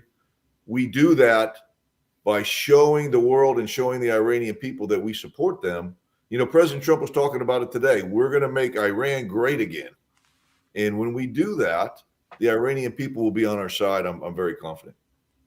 Well, you've been right about everything since we've had you on. You probably get. My wife is in the other room. Could you say that a little louder? Colonel Dunn has been right about everything since the first day he came on 3 months ago. Right down the line, everything he said has been right. I mean, it's 100% like you're batting 1,000. Like you've had 15 at bats, you've got 15 hits, and people are like, don't pitch to him, just like intentionally walk him. That's basically where you are now. Well, I appreciate that. I've been doing this for a minute, right? We've studied Iran. We studied the Iran problem. I went to Iraq and Kuwait I went to Iraq in OIF-1, but then I went to Kuwait in 2012. My mission was to set the theater for this general name. We've probably heard of him, General Mattis, basically to support this mission in 2012. That's how long we've been thinking about this. We've studied Iran. They fell apart a little quicker than I thought they would, which was good. Our technology from 2012 to this year, dramatically better. So I think that was a wonderful thing. We got rid of some policies that would allowed less competent people to be in charge, right? The DEI thing went away, and now every single person, regardless of what color you are, where you came from, is the best. That allows us to execute these missions, crush our enemy, and then bring as many of our men and women home as we can. Every brother and sister that doesn't come home is sad, but it's much better when it's a small number than 1,000. And all the men and women in the treasury we lost in Iraq and Afghanistan is sad. Abbey Gate, because of Biden, 13 Marines wiped out for no reason. So I still get angry about that. So I apologize if my rage is showing, but it does. It pisses me off when we have administrators that don't back our men and women. We send them down range, they don't back them, and then what happens is we bring them home in body bags, and it's a sad thing. So God bless President Trump and everything he's doing in this campaign. Colonel Dunn, I want to thank you for your leadership. This is really leadership, and this is one of we were saying this earlier about the network we have and the show that I have, which is national, is getting people on. It's just on a 7-minute talking point, but getting in depth in informing our audience, giving them truth and clarity about your perspective based on your experience about what is going on. And you were right from the beginning, but bigger than that is you've been the voice of sanity here. And so there's a lot of people, there's a lot of clickbait going on there. There's a lot of pogo sticks jumping up and down. And, they got Candace Owens and the Tucker Carlsons and just nonsense. It's all nonsense.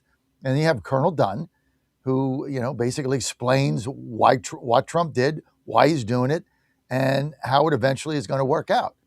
And so the value of that to our audience and to anybody in the nation is very, very critical. I mean, people are seeking the truth. They just want to know what is going on, what is going to happen based on experience, not political cliques or ideology or, who's paying them, who's a paid influencer, all that nonsense going on. That's why I really appreciate our friendship and the value you have to our network. So, sir, thank you. Well, hey, John, thanks so much for having me. And I wish I could be at your victory party. I'll be in Norway working with our allies on some projects. So hopefully that'll come to fruition as well. Well, you're a donor. Thank you. You're a big supporter of us. And people want to buy your book. Where do they go, sir? Simple. Go to Amazon.com. It's Gunfighters Rule. You can pull yourself up a copy. I think it'll be very exciting. Ideally, I'll have book 2 out. Book 2 talks a lot about setting the theater for this mission. In 2012. That's going to be called Linebacker 6. Hopefully that'll be out in the next few weeks or few months. Why'd you call it Linebacker 6? Because when you are the commander of the 22nd Marine Expeditionary Unit, which I was, every commander gets the same call sign, and the call sign is Linebacker 6. So I talk about being a MAG commander. I was the commander of MAG 40 in Kuwait and Bahrain to set the theater for this mission. And and I'm sure there's someone going to go out there and say, it wasn't going to be Epic Fury. Sure not. It was not going to be called Epic Fury. It was a plan to support an ally in case they attacked Iran. So we set that up. And then after that, I became the commander of the 22nd Marine Expeditionary Unit, got the moniker Linebacker 6, and that's why I titled the book. Colonel, thank you. Thank you for being with us, as always. And thank you for truth and clarity right here on the John Fredericks. Yes, sir. Thanks for having me. And I'll be watching that victory party from Norway. Okay, we're going to live stream it, and don't forget, Dan, do me a favor, Dan.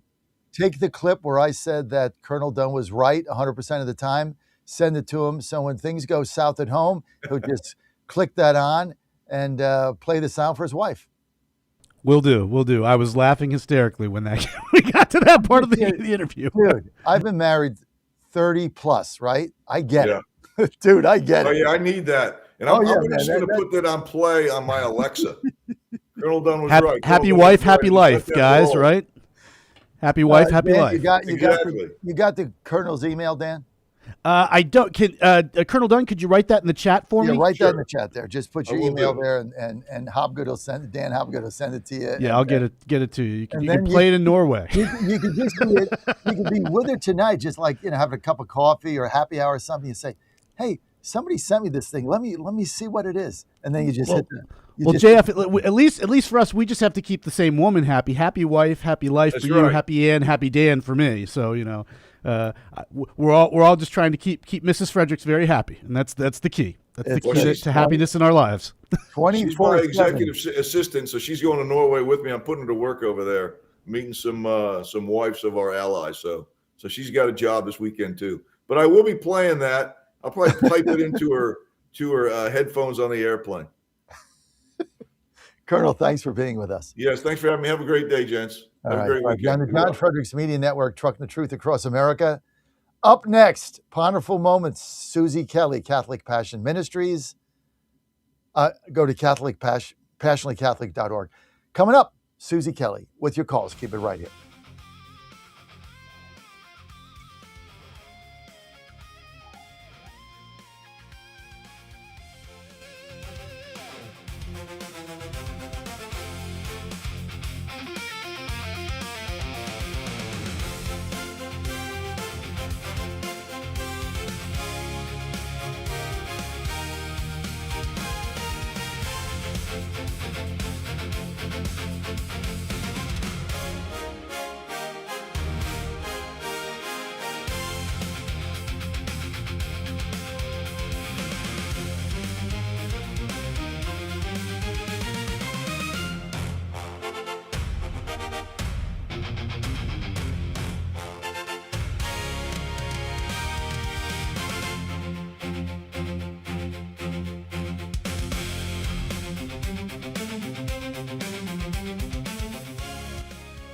Hey folks, Al Green here for SatPhone. When you're on the go, you want to know you're connected. If it's a family vacation or an off-the-grid escape to a remote destination, having reliable communication helps you feel safe and secure. You can't afford to find yourself in a dead zone. That's why you need SatPhone. SatPhones are reliable, durable, and give you global coverage. If you can get outside, you can get in touch. It's that simple. Make calls from your SatPhone to any regular cell phone in the United States. The phones are $1,500 value, but you can get yours free. Just sign up for a 15-month plan, $94.95 a month. Get 150 minutes monthly that roll to the next month. Go 3 months without using them, that's fine. Yes, 3 months, 450 minutes, all yours. Visit SAT123.com or call 855-980-5830. SAT123.com, 855-980-5830. Get surety and security with your SatPhone. Call now.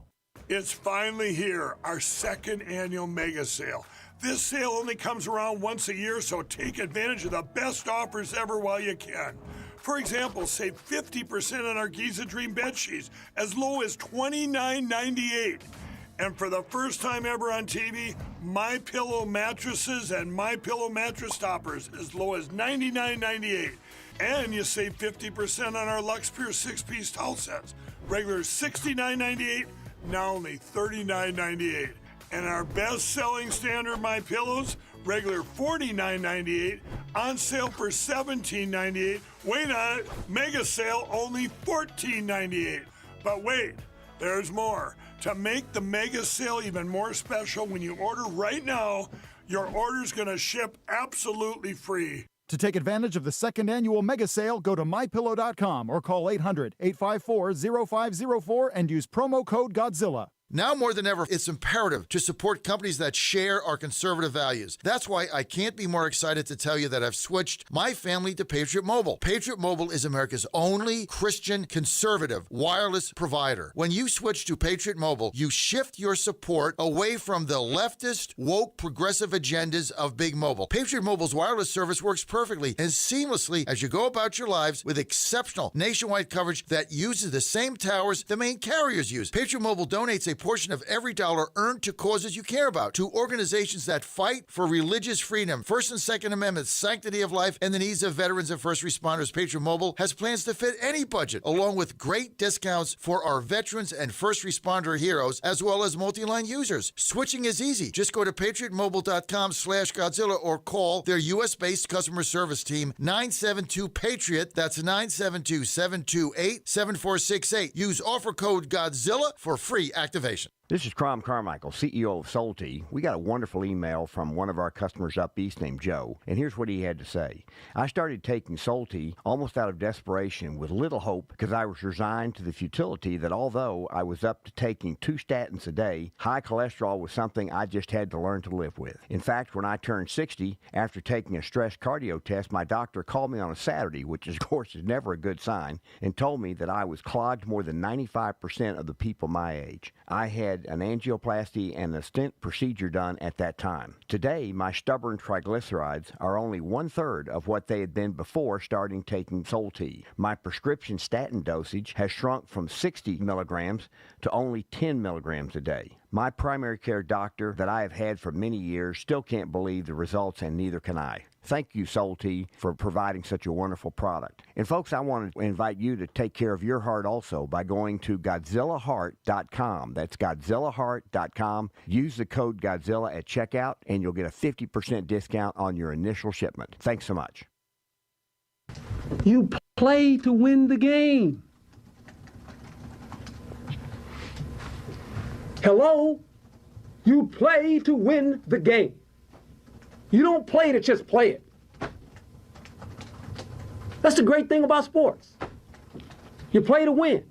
And I don't care if you don't have any wins. You go play to win.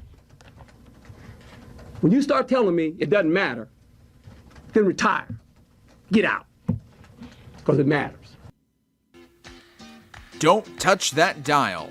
You've found your home of the truth. Do you solemnly swear to tell the truth, whole truth, and nothing but the truth? With the best analysis in America. You can't handle the truth. And now back to the John Fredericks Show. Okay, you're back. John Fredericks Media Network. Great to have you with us. TGIF. It's Friday. Hey, that means, well, College World Series starts today. First game, 2 p.m., first pitch, West Virginia up against Troy. West Virginia's going to win this game. They're going to go in the winner's bracket. They're getting to the finals. They're going to win the whole thing. Or they got a hell of a shot. I just want to get to the finals and play one of those SEC teams. Now, they got to get by either Ole Miss or North Carolina. They're going to have to beat one of those teams twice, but we'll see what happens. But right now, first pitch, 2 p.m. Now, you can get it on WV The Torch. Just download our app, WVTheTorch.com. Don't want to miss that. Also, or just download the app, WV The Torch. You can also get it. It'll be playing in West Virginia, and it'll be playing everywhere, right? West Virginia, Pittsburgh, and Philadelphia. You don't want to miss that. Our pregame show, 12:30 p.m. today, live, 12:30 p.m., our pregame show. That'll be also heard on WV The Torch and all of our stations in Pittsburgh, Philadelphia, and West Virginia. Regular programming on the other stations, 12:30 live. And then we'll have our postgame show, which will be about 10 minutes after the game ends. So we got a lot going on. Ann and I going to Omaha after our victory party next week. So Omaha, baby, let's go. So it's going to be a lot of fun, a lot of good things happening. We're going to win the midterms, and it's great to have everybody with us. This segment is brought to you by our great friend Susie Kelly, who I asked to come on today, whose Ponderful Moments, the last batch of them have been so inspired. They're all inspiring, but she's fired up because she's got it going on. More information, go to passionatelycatholic.org. I'm sorry, passionatelycatholic.org, passionatelycatholic.org. And joining us now, the voice of our Ponderful Moments, playing here for 15 years, Susie Kelly. Susie, thanks for being with us. Having me. I always love coming on and just chatting with you about the things that are really, really, really important in life. So I was listening to your Ponderful Moments because obviously I have my show on, and they're always wonderful. But the last group you just did was really good because now what you're getting is you're getting into you're tying it to contemporary events happening in your life or the world. Yeah. And was that a conscious shift that you did, or did that just kind of evolve? I think that kind of involved in it, in fact, just listening to your just the last little segment that you had playing, and I don't know who the coach was that was talking, but he kept repeating, "You play to win the game. You play to win the game." So I can tell you this, my one of my Ponderville moments next will be you play to win the game. And that's true as in sports. I mean, look at last night. I think it was last night, the Knicks and the Spurs. And I'm Unbelievable. not a sports person per se. And the Knicks come back from way 29. behind, 29. right? 29 down. Yeah, there's no way you win that game. Okay, You're so 29 down. I just saw it on the news last night, and I'm like, and you see the crowd erupt in just joy and enthusiasm. I think even the Spurs fan were just, just going crazy. I think everybody was going crazy. To see a team come back like that is that's inspiring. So I was just thinking, it reminds me of the parable of the lost sheep. Remember where you got 99 sheep that are just following along, they're doing the right thing and everything's going well, and you got that one lost sheep that has there's no hope for that little sheep, right? There it doesn't look like it. Who's going to go after the one sheep? And the Lord goes after they go after the one lost sheep, and when that sheep is returned, the rejoicing that happens for just one lost sheep. The same, it's so true about you play to win the game. You play it, and you know firsthand, you play it first of all in sports, you're a big sports guy. You play it in politics, right? You're running for chair, right? Yes. And you're doing a great job. Thank you. And so you're playing to win the game. You're not playing to come in second. And in your spiritual life, you got to play to win. Second place is like the first loser, and the first loser doesn't go up, goes down. So you can't play to lose. You got to play to win. So be looking for a wonderful moment in the future that is you play to win the game. So And that's how I that come was up with these things. I just well, listen. I'm like, wow, that's a that's great what one. I know, and that's we play that almost every day because it's so inspiring, and It is. well, it's my favorite football coach, one of my favorites. Who is that? Herman Edwards in the New York Jets. Okay. Since retired or got fired or whatever, but he was a ball player there, and his name is Herman Edwards. He was a great coach of the Jets, and they weren't very good when he was the coach, but he was a tough guy. And that message was just a great message. If you don't want to win, get out. I don't care how many wins you have. Yeah, A lot of it's true in business as well, right? Because exactly. I run a business. You got to play to win. But that takes a lot of commitment. It takes a lot of hard work. It takes practice. You can't give up. It's just one of those things you got to play to win. And one of a great quote from Saint Augustine is, pray as though, I think it's called pray as though everything depends on God. But you have to work as though everything depends on you. So it requires hard work to, achieve these monumental goals. And so I think that our main goal is to get to heaven. And if you think you can sit back and just coast to get to heaven, I have, that's not what the scripture says. I mean, you got to work hard. You know what? I want to talk a little bit about the movement. We talked a little bit about this earlier, but the movement of so many young people that keeps happening to the Catholic Church. And last time we talked about, well, it's because it's substance, it's grounded. It's not like, not criticism, anything else, but not, a lot of songs and this and that and nonsense. It's just very grounded. It's grounded in tradition. Is that what, but it keeps happening. Young people by the droves going into Catholicism.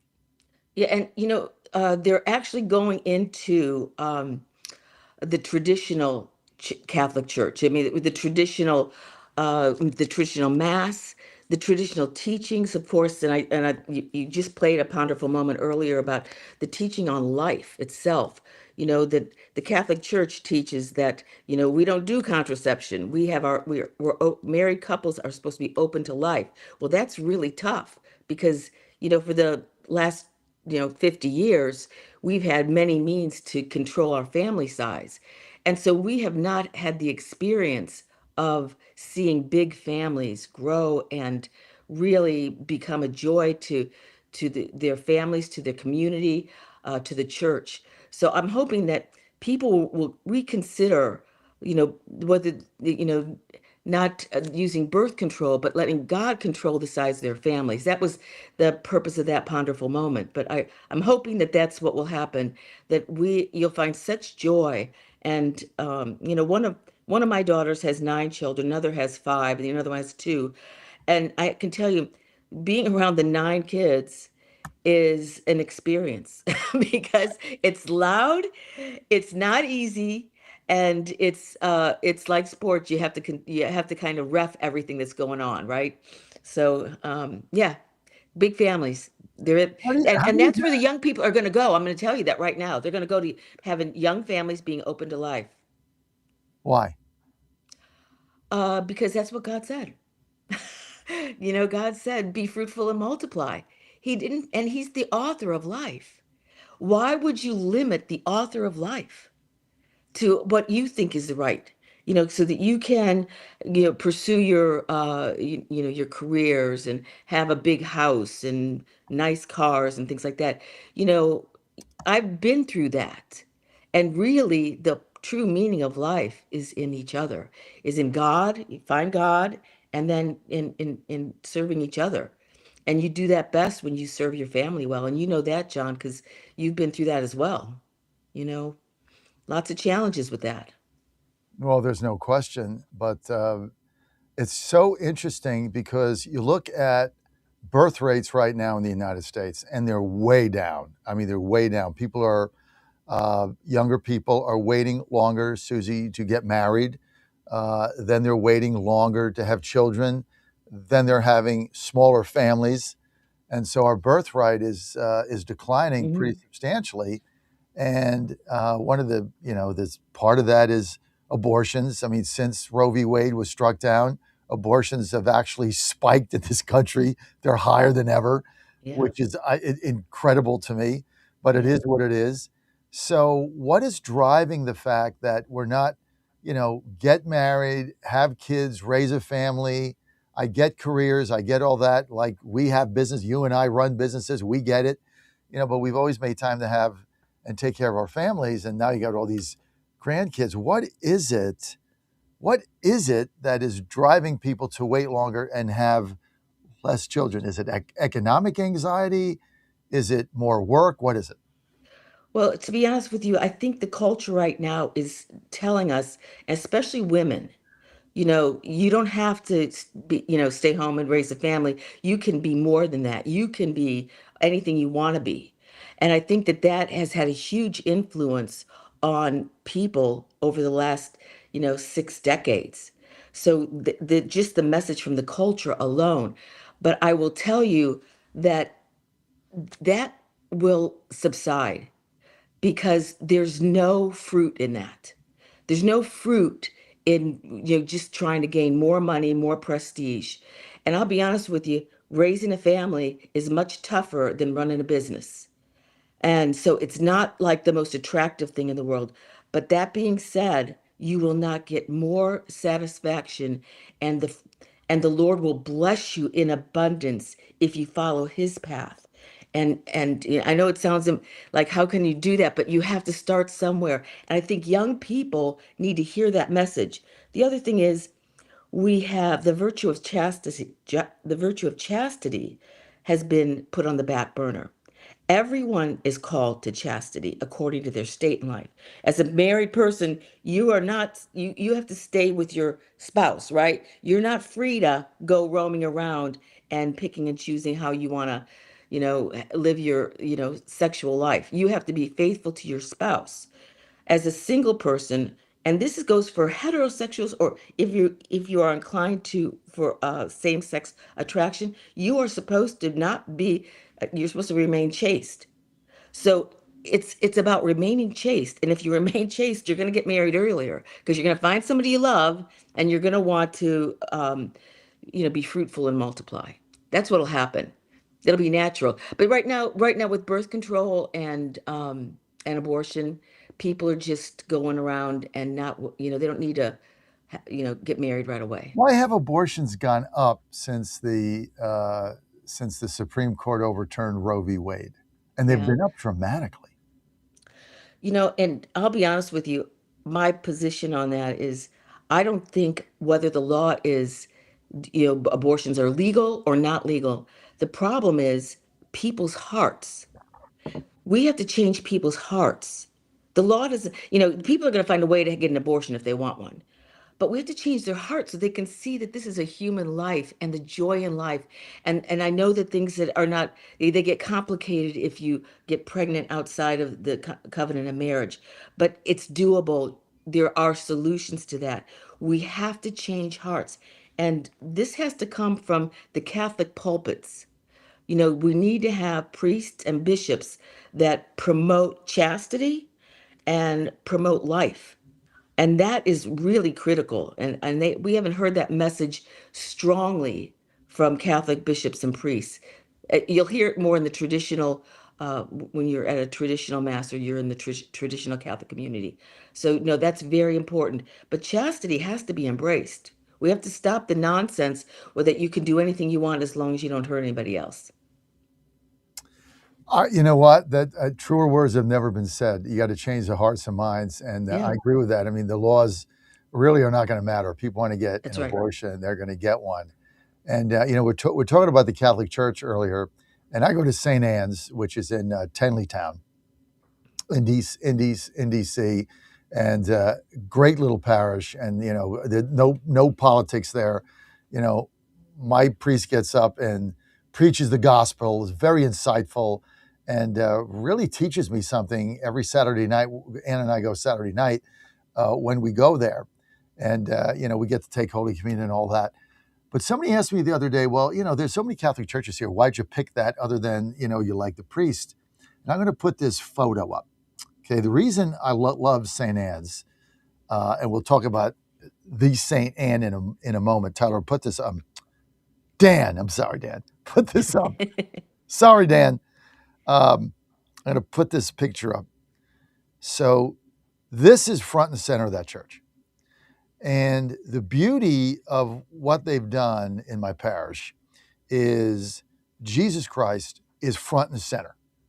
Jesus Christ on the cross, bleeding, with his arms outstretched to take us all in, is the focus of the gospel. It's the focus of the church.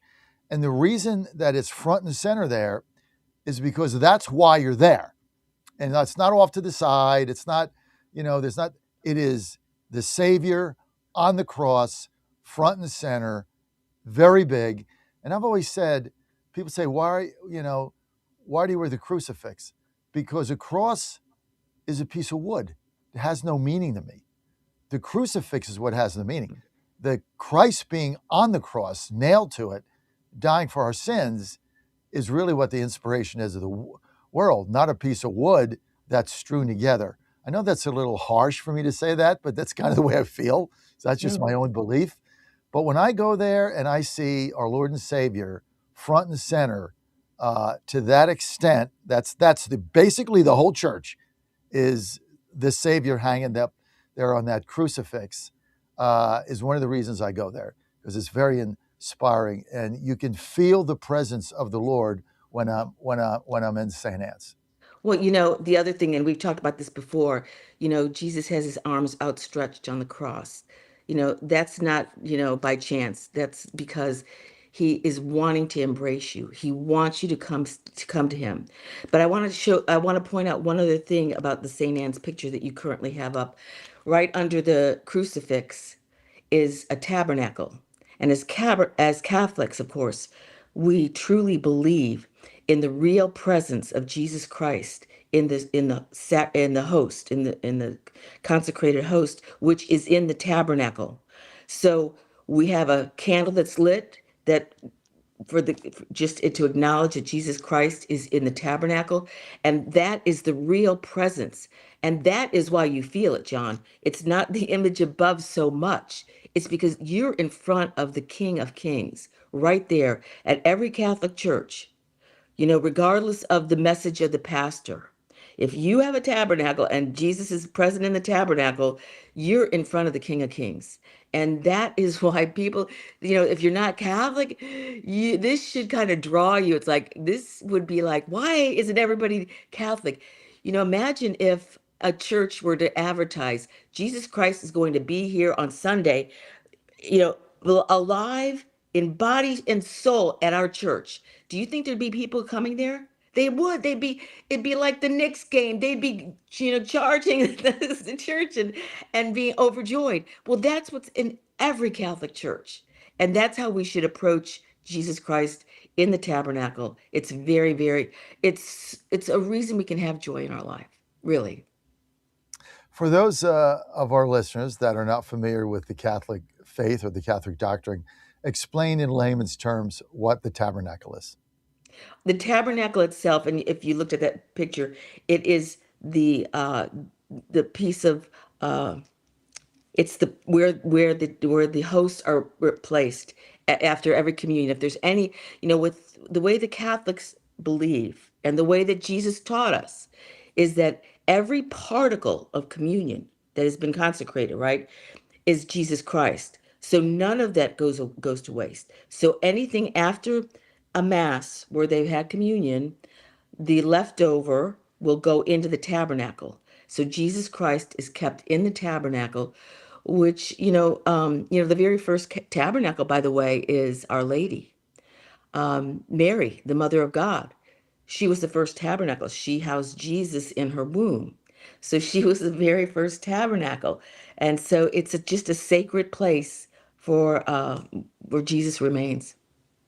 And what a lot of people don't realize also, I think we might have touched on this the last time you were on, but it's worth bringing up again, is the Saint Anne.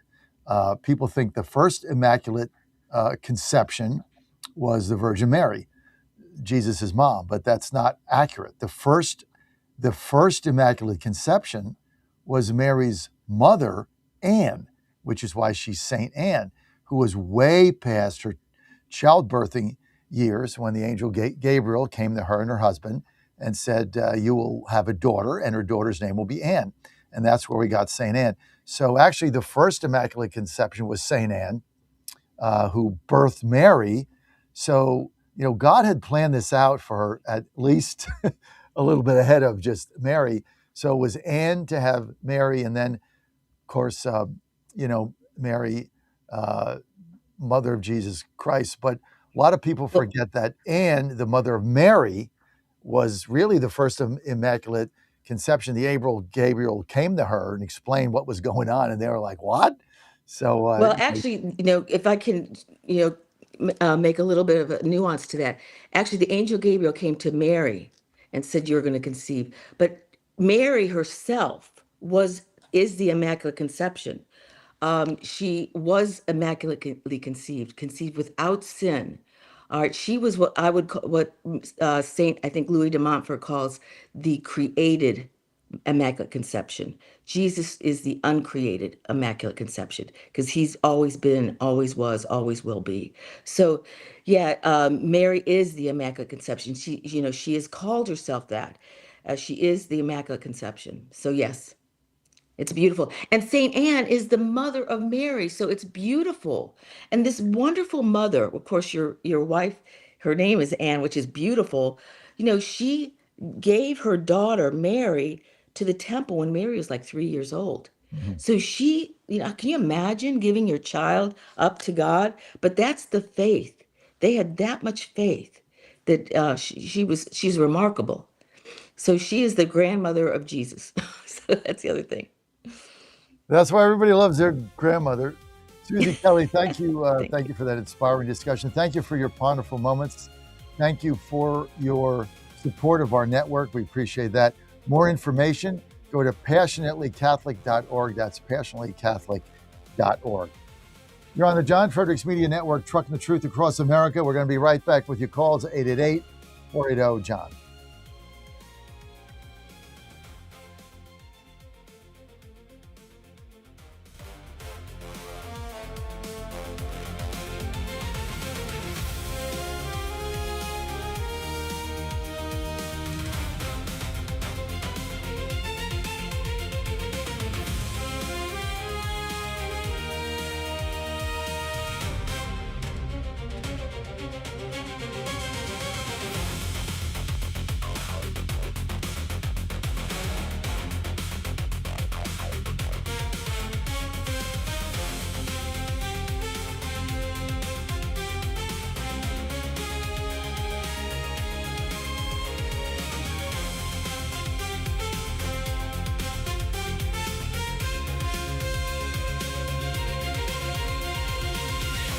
WJFN W224EB 92.7 FM Chester, W299DB 107.7 Bonaire, 100.5 FM Goochland, and WJFB Portsmouth. Breaking news this hour from Town Hall. I'm Rich Thomason.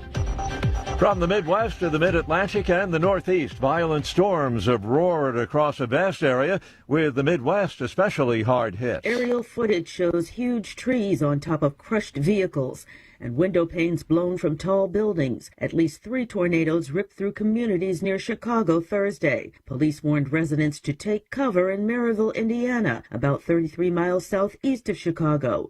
When it was over, trees and power lines blocked streets. Homes were damaged and the roof of part of a high school was ripped off. In Streator, Illinois, local TV news shows a husband and wife trapped in the rubble of their home, being rescued by police. The mayor says they're just grateful there have been no reported deaths. I'm Donna Warner. Forecasters warn of the possibility of more strong to severe storms later today. President Trump raising hopes for a speedy end to the standoff with Iran.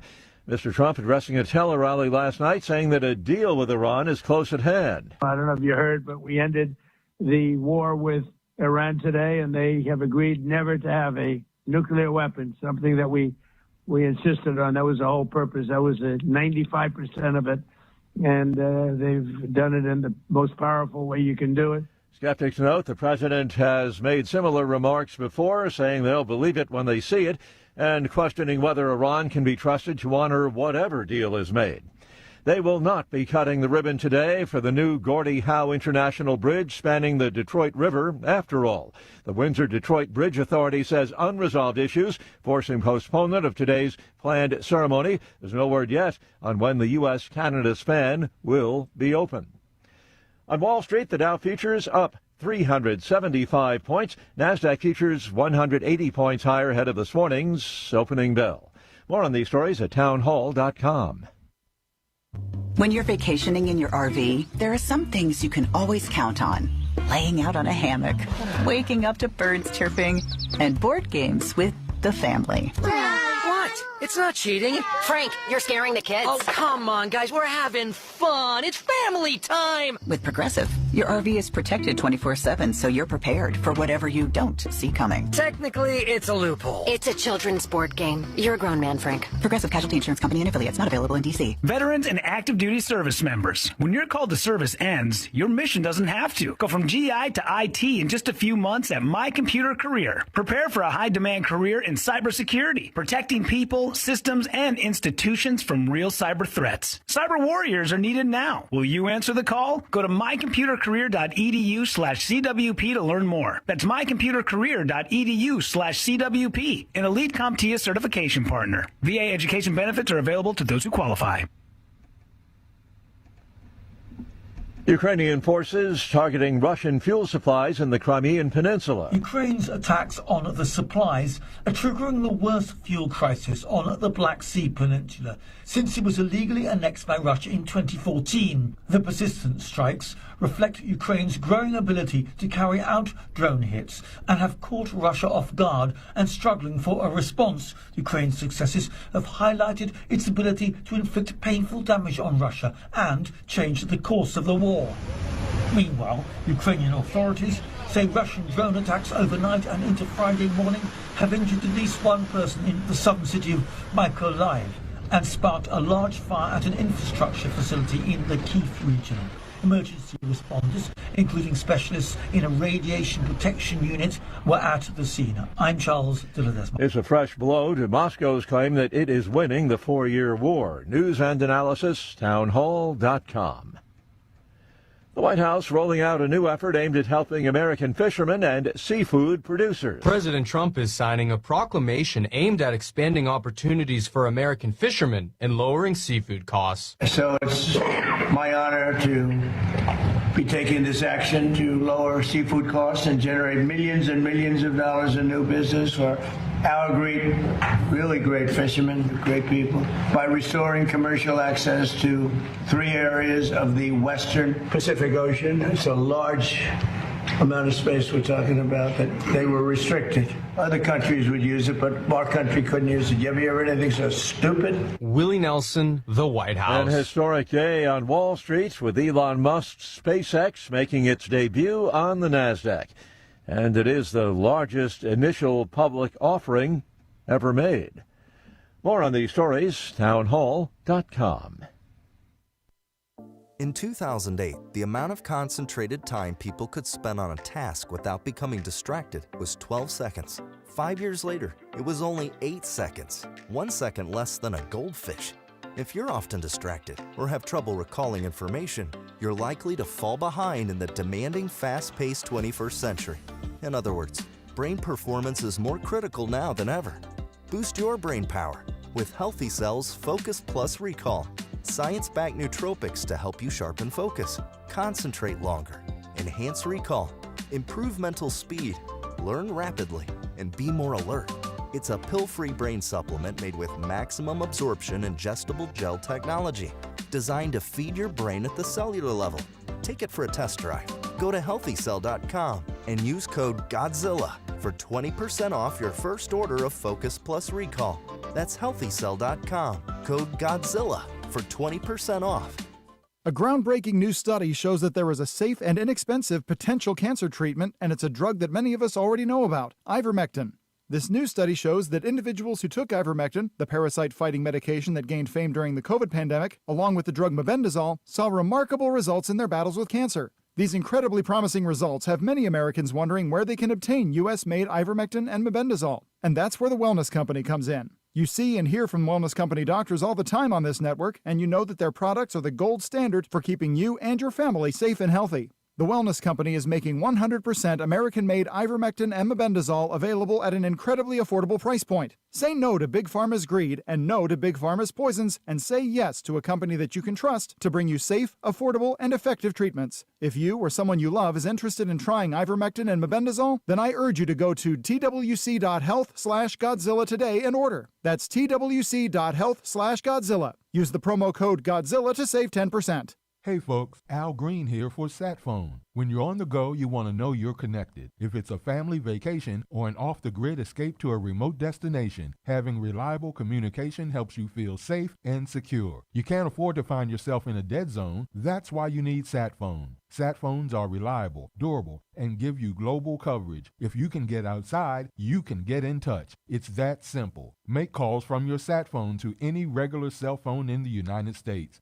The phones are $1,500 value, but you can get yours free. Just sign up for a 15-month plan, $94.95 a month. Get 150 minutes monthly that roll to the next month. Go 3 months without using them, that's fine. Yes, 3 months, 450 minutes, all yours. Visit SAT123.com or call 855-980-5830. SAT123.com, 855-980-5830. Get surety and security with your SatPhone. Call now.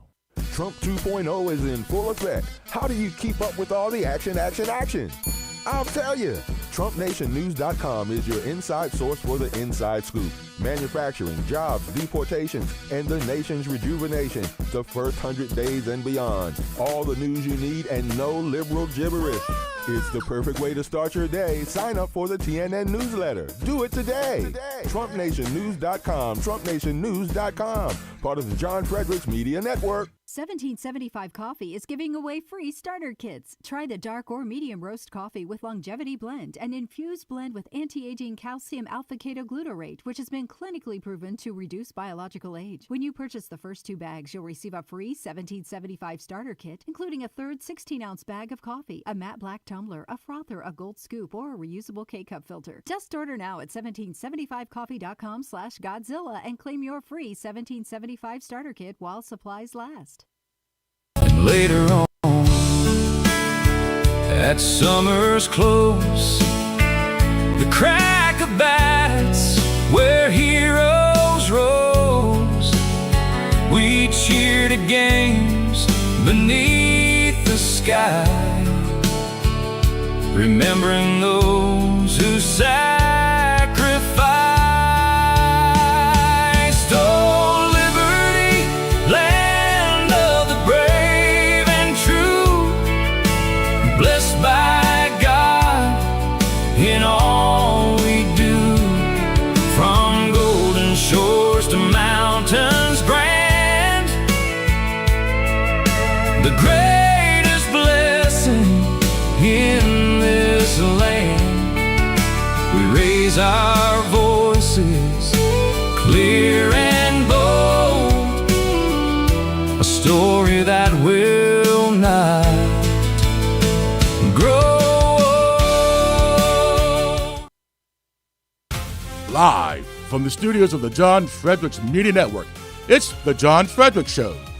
Grab yourself a cup of 1775 coffee, sit back, and get ready for the best 4 hours of talk in the universe.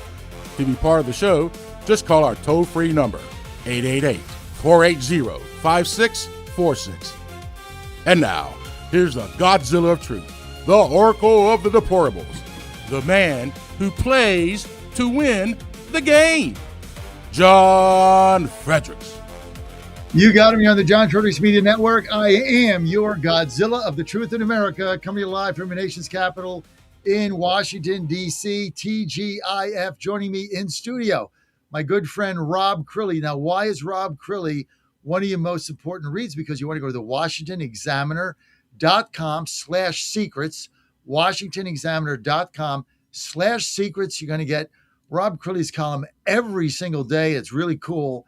And I love reading Rob. He's always got the inside scoop. And he's going to be at our victory party on June 16th. They're giving him exclusive coverage. We're going to live stream it. Corey Lewandowski, Brandon Beach, U.S. Treasurer, Morgan Griffith, U.S. Congressman, all coming right here to City Tavern. Now, you can check us out. Just go to MakeDCGreat.com, MakeDCGreat.com. Tickets only $50. Great food, open bar. Sure, you can partake in a little bit of that. And if you say, well, I don't drink, no problem. You can have a Coke. That's free too. No problemo. But you want to go to MakeDCGreat.com, MakeDCGreat.com. Change is coming, baby. You got to start somewhere. We're starting right here. Hey, this segment brought to you by our good friends at the Wellness Company. I don't know. Do you have your contagion kit yet? Do you have your medical emergency kit? Are you getting sick? Are you losing time at work? Are you suffering in bed with a cold or a flu or a virus? I'm not. Right? Soon as I start to get sick, I can feel it coming on. You know what I'm talking about. You get the sore throat, you get the headache, you get the runny nose. All right, what's going on? I go to my contagion kit or I go to my medical emergency kit. I open it up. So does Ann. Say, okay, what are my symptoms? Right? Everything is right there. I've already got the medications. Don't have to go to Doc in a Box. Don't have to do anything. Here's what I do. I take what's prescribed. And if I want to take it, I just want to be sure. I have my virtual doctor from the TWC.health, the wellness company, but I don't even need that because I just read the directions. I take it, boom, I'm up the next day. Why get sick?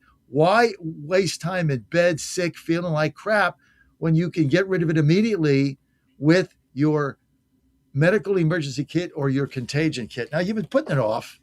Don't put it off. Just do it. All you got to do is go to TWC.health/Godzilla, TWC.health/Godzilla. Promo code Godzilla, going to get you 10% off. Put that up again, Dan. TWC.health/Godzilla. Promo code Godzilla, 10% off. You're going to feel better and you're going to be safe. Every family should have at least one medical emergency kit or contagion kit. Either one of them, get one of them and get it today for you and your family and stay healthy.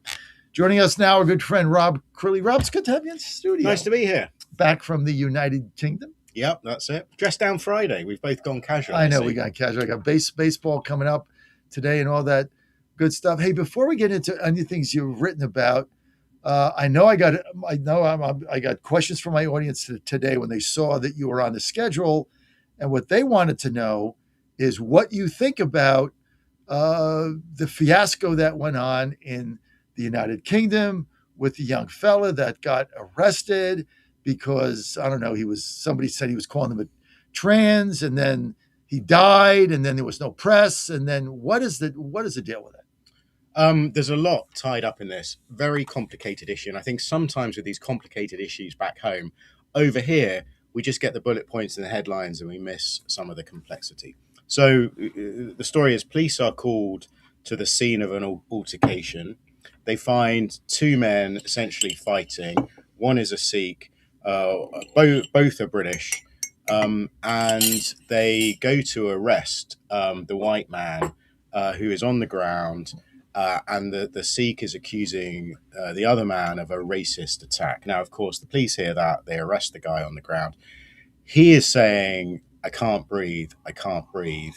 It turns out that he has been stabbed by the Sikh man with what is essentially the ceremonial dagger that they carry as part of their religion. And because the police were given the wrong information initially, maybe they jumped to some conclusions about what they were seeing. The stab victim didn't get care quickly enough and died. Now, what has happened in the past week is the man who initially claimed to be the victim, he has been convicted of murder. So look, let's unpack some of this. The law has run its course.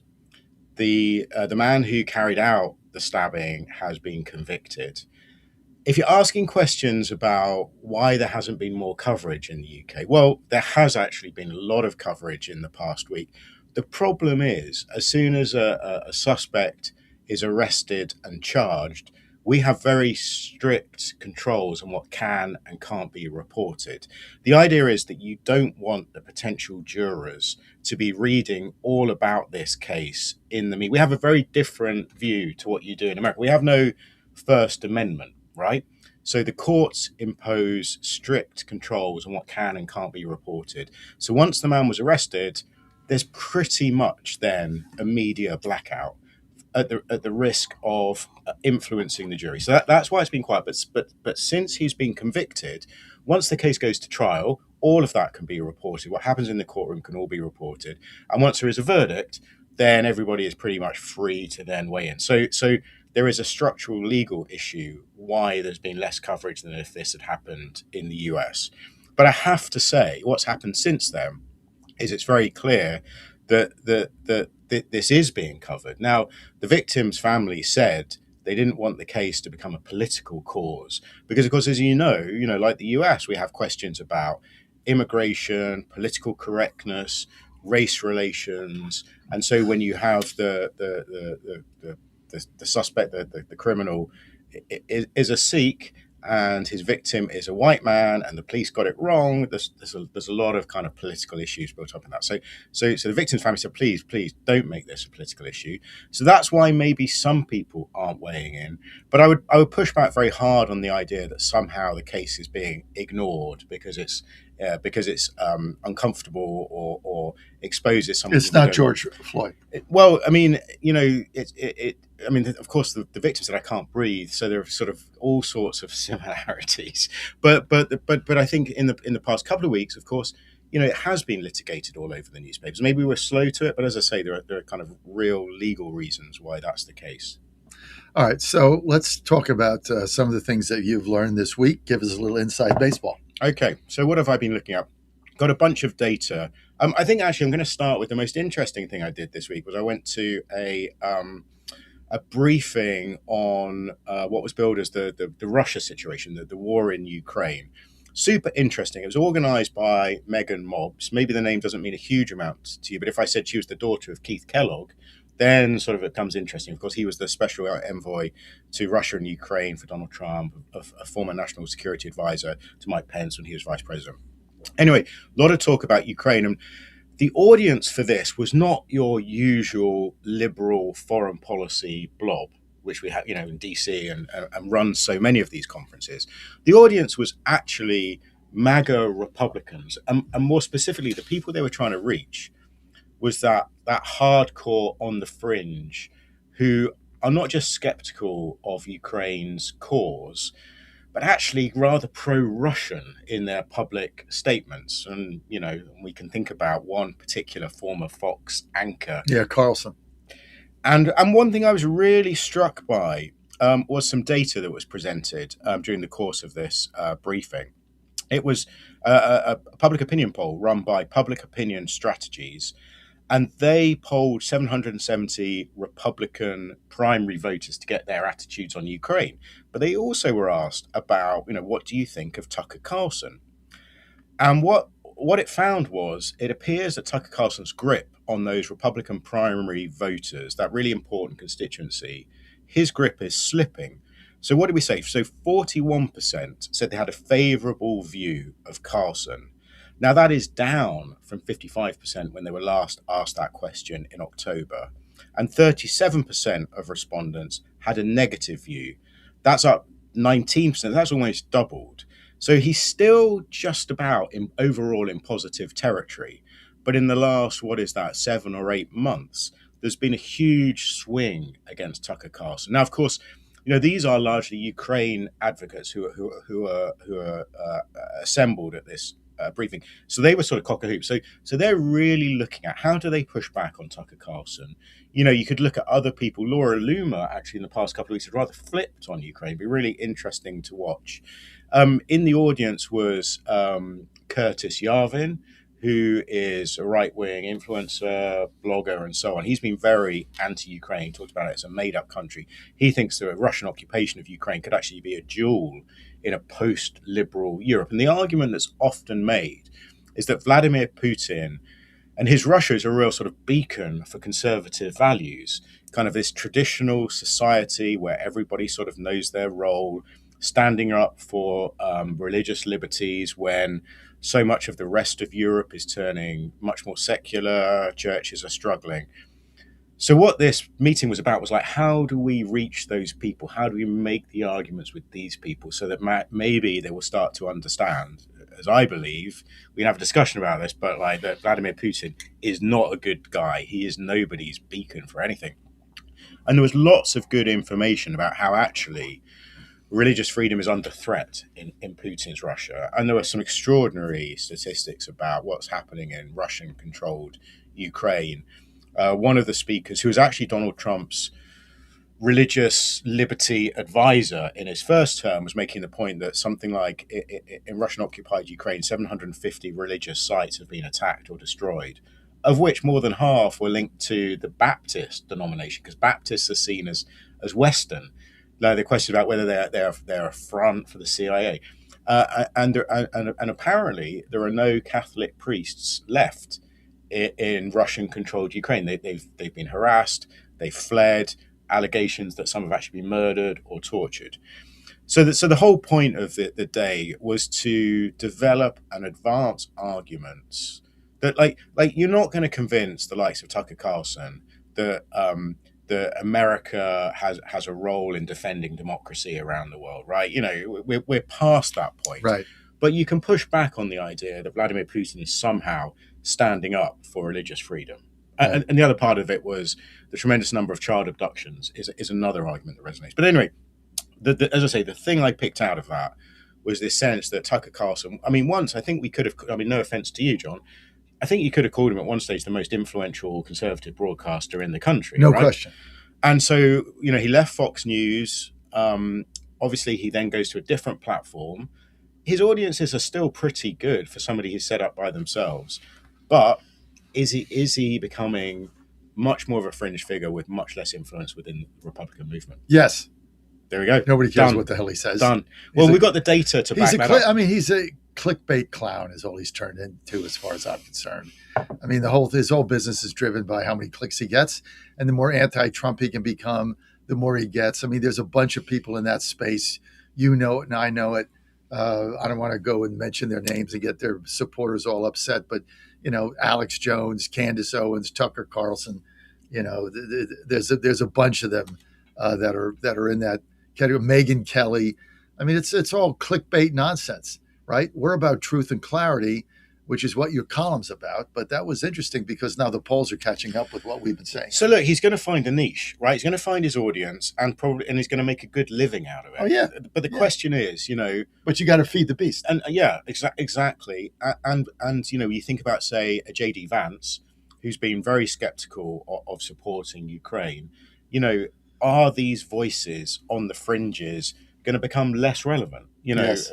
And I think, interestingly, another point that was made was that Laura Loomer has changed her tune on supporting Ukraine. And one of the reasons was one of her producers was in the audience, and apparently he'd just been taken on a trip to Ukraine and had been shown what they were doing, not quite on the front lines, But he saw one of the units in Odessa shooting down drones, and he came back and said, look, these are brave guys. Perhaps we need to rethink what we're doing here. Well, they fought bravely, and no one really thought this war would go on this long. No. And it's gone on. Obviously, longer than the First World War. This week, it just went past that milestone. We've spent a lot of money, obviously, but I mean, it really, to me, puts into question the fallacy of the strength of the Russian military. Because this thing was supposed to be over in 6 weeks. 6 years later, I mean, they haven't gained any ground. Any new ground? Well, the latest is they're being pushed back slowly. But what the Ukrainians are doing is using long-range drones to disrupt the logistic lines. And of course, all war comes down to logistics. So the Ukrainians have actually had a few good weeks. They're not going to win militarily. Actually, and the other point, from this day was that Keith Kellogg gave the closing address.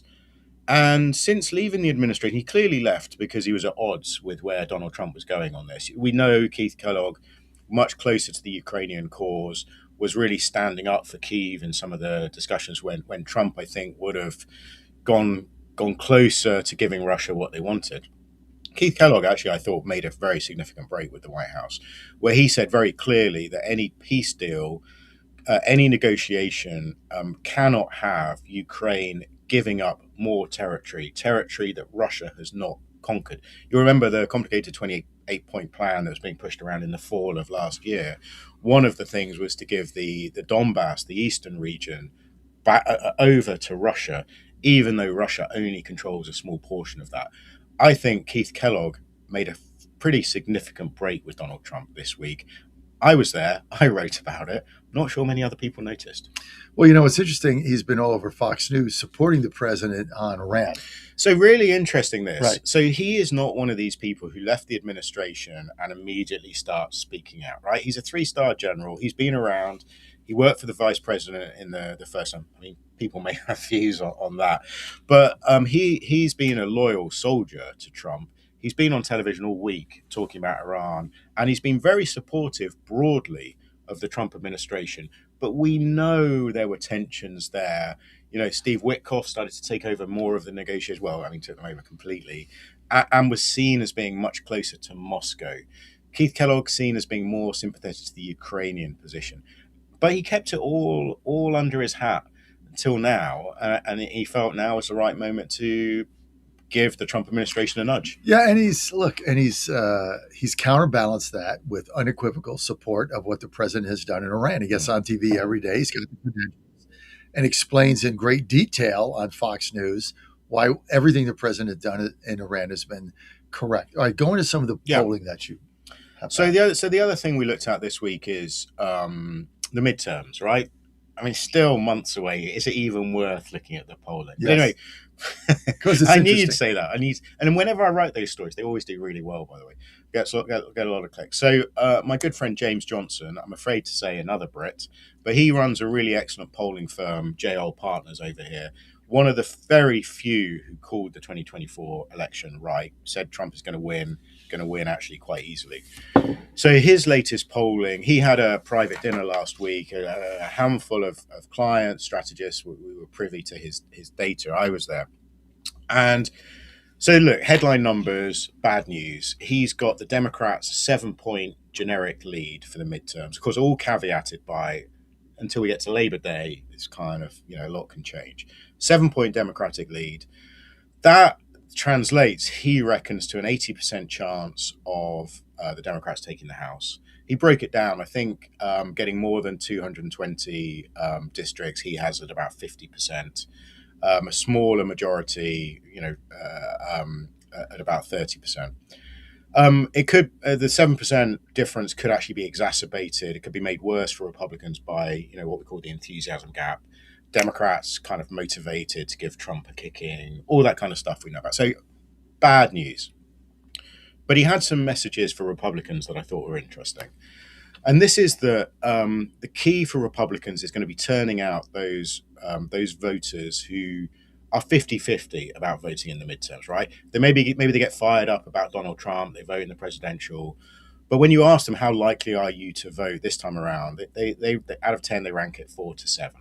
So like if it's raining or their kid is sick, they're not going to make it to the polling station, or probably can't be bothered with filling in forms and sending, so. But his data, he went back and reviewed all his data and realized that that makes up about 20% of the electorate, these mid-propensity voters. But they skew, if you ask them who they voted for in 2024, they skew towards Donald Trump. It's not massive. It's about 37% say they voted for Trump, more like 30% Kamala Harris. And then you have a lot of didn't vote, don't know, all the rest of it. But he was saying if Republicans can work out how to get those mid-propensity voters out, or we were playing around with names, couch conservatives, or things like that. If you can work out how to get those them to the polls, then that 7% Democratic lead doesn't look nearly as impressive. And he tested some messages, and he tested the normal, which is like, Republican members of Congress are doing a good job, right? That might be a typical way of getting your Republican vote out in the midterms. Didn't really do much. The other one is it's the best way to advance Donald Trump's agenda is hold on to Congress. You know what? That didn't do much either. And he made the aside, well, a lot of these voters actually don't really know what Congress does, don't really know what the midterms are about, which is a really useful lesson. So what question did resonate? So what resonated was this is the best way to keep hold of the White House in 2028. So that's what they were thinking about. They were throwing it forward to break it in 2028. Now, we didn't break it down any further to get into it. Does that mean impeachment or, is it about agendas? But they were looking to that's the message that's interesting. You got to go to a break. Rob Curley with us, Washington Examiner. Go to WashingtonExaminer.com/secrets. Get Rob Curley over there. Sign up for his newsletter that goes to your inbox. We're going to try to corral him here for another couple minutes. He wants to take your calls. Brits like calls. 888-480-JOHN. I just made that up. 888-480-5646. 888-480-5646. And he doesn't care whether you like him or not, but he wants you to take your calls and get your comments. So that's why the show is here. Plus, he's coming to our victory party. Plus, he didn't read the front page story of me in the Washington Post, because he's jealous because he was in the United Kingdom. All that coming up when we get back right here on the John Fredericks Media Network with Rob Curley. Stay with us. TrumpNationNews.com is your inside source for the inside scoop. Manufacturing, jobs, deportation, and the nation's rejuvenation of the first 100 days and beyond. All the news you need and no liberal gibberish. It's the perfect way to start your day. Sign up for the TNN newsletter. Do it today. TrumpNationNews.com. TrumpNationNews.com. Part of the John Fredericks Media Network. 1775 Coffee is giving away free starter kits. Try the dark or medium roast coffee with longevity blend, an infused blend with anti-aging supplements clinically proven to reduce biological age. When you purchase the first 2 bags, you'll receive a free 1775 starter kit, including a third 16-ounce bag of coffee, a matte black tumbler, a frother, a gold scoop, or a reusable K-cup filter. Just order now at 1775coffee.com/Godzilla and claim your free 1775 starter kit while supplies last. A groundbreaking new study shows that there is a safe and inexpensive potential cancer treatment, and it's a drug that many of us already know about, ivermectin.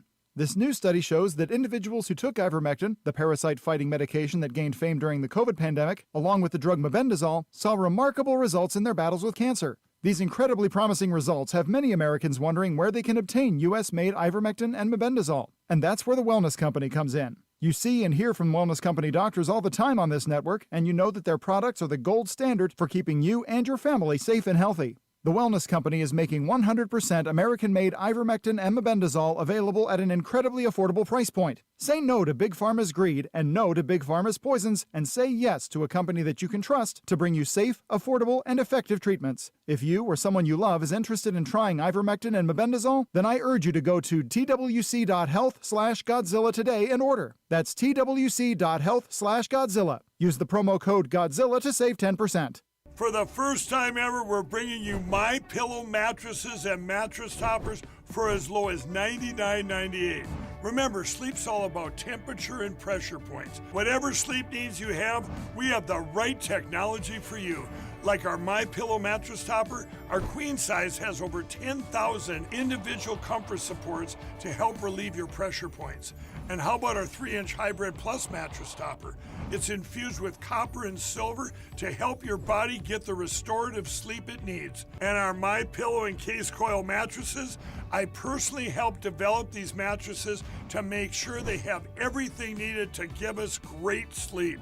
Plus, they're made right here in the USA, and they ship right to your front door, absolutely free. Go to mypillow.com or call 800-854-0504 and use promo code Godzilla to get MyPillow mattresses and toppers for as low as $99.98 and free shipping. Hey folks, Al Green here for SatPhone. When you're on the go, you want to know you're connected. If it's a family vacation or an off-the-grid escape to a remote destination, having reliable communication helps you feel safe and secure. You can't afford to find yourself in a dead zone. That's why you need SatPhone. SatPhones are reliable, durable, and give you global coverage. If you can get outside, you can get in touch. It's that simple. Make calls from your SatPhone to any regular cell phone in the United States. The phones are $1,500 value, but you can get yours free. Just sign up for a 15-month plan, $94.95 a month. Get 150 minutes monthly that roll to the next month. Go 3 months without using them, that's fine. Yes, 3 months, 450 minutes, all yours. Visit SAT123.com or call 855-980-5830. SAT123.com, 855-980-5830.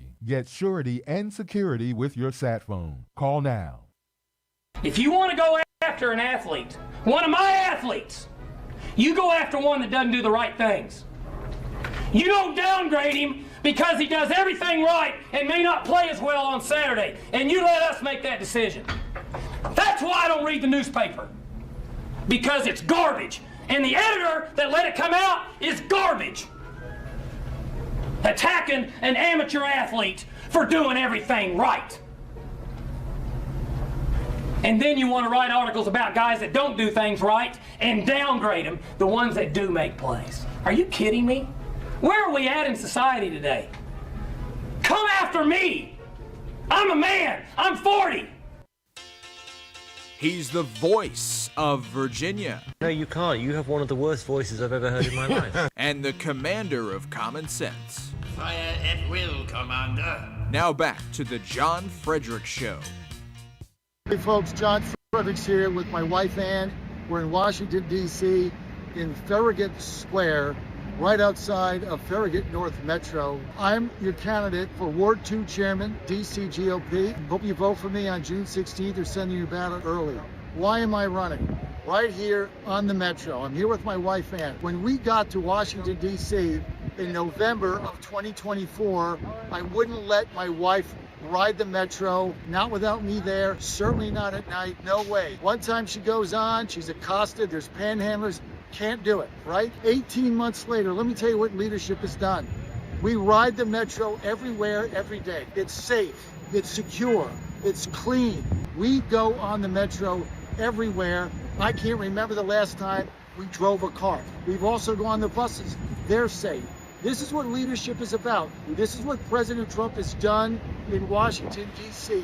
In 18 months, we went from never being able to ride the Metro to now here we are riding it every single day as so many people have come up to us. When you see the National Guard people, they've made this city so much safer. Our cops have made it safer. The Metro police are fantastic. The park police, we have to support our blue and support our Metro. Now, the bottom line is we have a choice. We can live in squalor and filth and crime and dirty metros, and you can't ride it, people jumping turnstiles, or we can live in peace and harmony with safety and cleanliness. And that is what we've done here. That is what President Trump's done. And as your Ward 2 chairman, I am going to continue to fight for you every single day to make sure that our ward and our city is clean, it's safe, and it's beautiful. This is my wife, Ann Fredericks. I'm John Fredericks, candidate, chairman, DC GOP, Ward 2. This message has been paid for by Fredericks for chairman. Don't forget to vote. Don't you love that ad? It's great. Okay. Any ad that I could get Ann to participate in, my vote total goes up dramatically. What did you do? Promise to do the washing up for a week. What was the deal there? She rides the Metro. I'm like, I'm going to do a Metro ad. I mean, when we first got here, she couldn't ride it. I mean, I wouldn't let her go on it. She went on it one time. She got accosted. First time was like six o'clock. She was going to the grocery store or something. It was in November, so it was dark. Got accosted the first time, jostled around, somebody trying to, ask her for money. Then they, two people cornered her. She just got out of there and said, I can't do this. Now, 18 months later, she rides it at night. She goes anywhere. It's completely safe. That's the difference. That was what leadership makes the difference. And that's what we're trying to do. So, she said, hey, I'm going to do this because I speak from experience. I mean, I've been riding it for 7 years, all the way through the pandemic. And I moved down from New York. And I got to say, the metro system here, it's night and day. Big, airy, well-designed stations. The air conditioning works throughout. I mean, good for you not using your car anymore. I live right by Stadium Armory metro station. And I mean, door to door to my office, my morning commute is 20 minutes, if not less. I think it's a fantastic system, and Washington, D.C. is lucky to have it. And now it's safe. I mean, and I say that my son has a truck this year. He doesn't use it for college either because it just, you go on the Mark, he's in College Park, which is now going to the campus, and you're going to the Metro. So we're actually having Dan, my producer, drive it to Richmond and just park it there because we never go in it. Yeah. So one of the cars we sold, the other one's going to Richmond, the third one. I don't even know why we have it. I mean, I can't remember the last time I drove the car. So you're becoming a European. This is how we live. Yeah, because it's safe. I mean, that's the whole thing. It's safe and clean.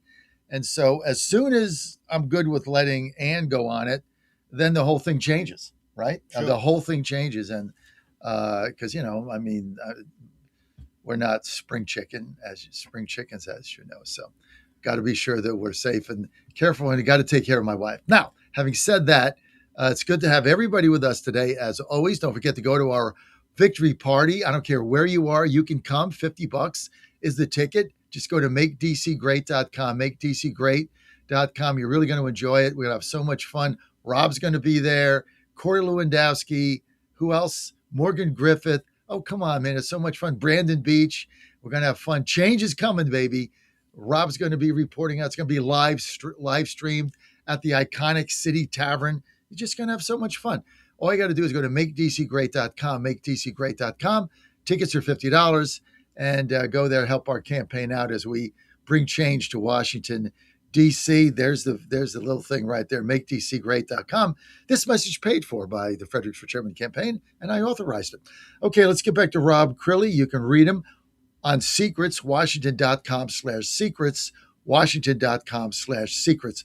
Rob, another thing that you wanted to talk about, without further ado, kind of an interesting that you found. Go ahead. Well, I was going to say, let me jump in and ask you, are you going to be watching the USA-Paraguay World Cup game tonight? Is it Paraguay they're playing? I should know this. Panama. No, I'm going to be watching Ole Miss play whoever they're playing. I think it was North Carolina in the College World Series. So no. So are you fussed about the World Cup? Do you care? Not really. If the USA's got a game that is meaningful, yeah, I'll definitely watch it. Okay. Right. Yeah. Well, I am super excited. I love my soccer. I don't mind calling it soccer. I grew up calling it football, but I don't mind. Who's your team? Well, I was going to, for the World Cup, it's England, right? And we're going to win it. It's coming home, baby. I saw the 4 years ago, I saw the USA-England game in Doha. Oh, very good. I took Ann to that. Amazing. We got tickets, and I said, well, let's just spend the money and go there. Once-in-a-lifetime opportunity. And that the days that we spent there, I think we saw 2 games. That was amazing. That was amazing because so many people come from all over the country, all over the world, and they're really enthusiastic about their country. We had never really experienced that. So that was a great game. I think I could talk all day about the differences between sort of European soccer culture or soccer culture around the world and where it is in the US. I mean, you guys are much more passionate about your American football, as we call it, your baseball, your hockey, the NBA. Hockey.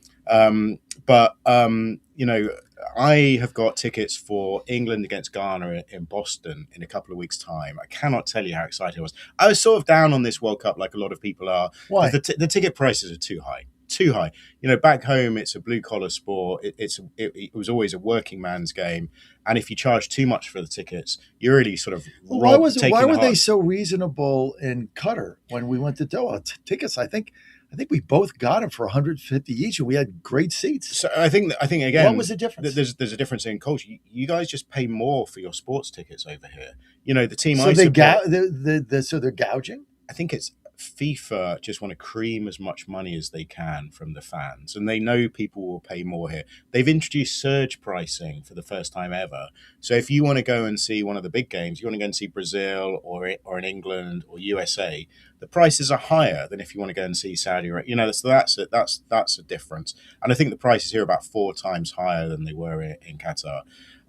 So I was sort of resistant to it all, but I found it's expensive, but it's not crazy expensive ticket. And now I'm getting super excited. I watched the opener last night from the Aztec Stadium in Mexico. I listened to some of the second game on the radio last night. But look, the point I'm coming to is that I signed up for the official FIFA World Cup fan zone here on the National Mall. I haven't been down to see it yet, but I saw them putting up the fences and the signage and all that kind of stuff. And I signed up.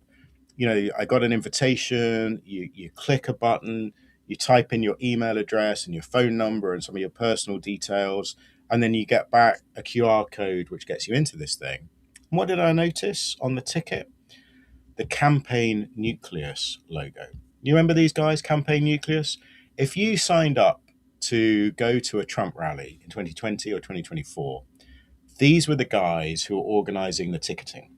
You click on the link, again, you give your phone number, you give your email address, and it was a brilliant wheeze, because what then happens is the Trump campaign has your data, and then I found I was getting emails from other Republican campaigns. You know who's behind Campaign Nucleus? Brad Parscale. Remember him, the 6'8" guy who ended up as Trump's campaign manager in 2020? Got fired. He had a kind of like an awkward, very public breakdown. He ended up getting detained by the police. His wife called them because of guns in the house and worried he was going to harm himself.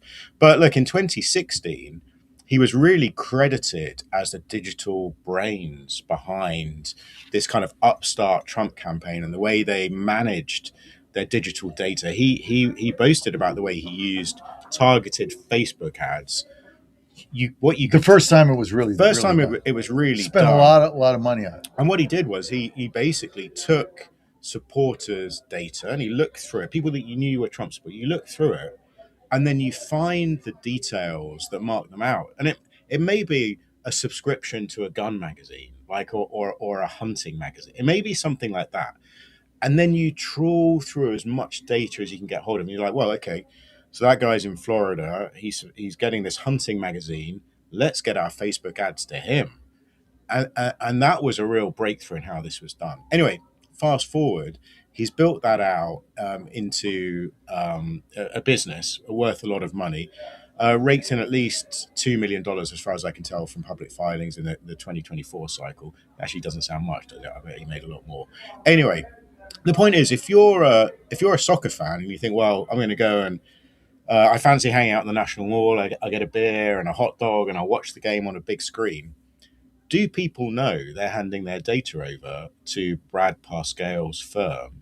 And if you're, and I've got to say, soccer fans in the US tend to skew liberal. They're a bit more cosmopolitan. They're probably in the big cities, the coastal cities. I bet they're not going to be super happy about that. Anyway, I went to his firm.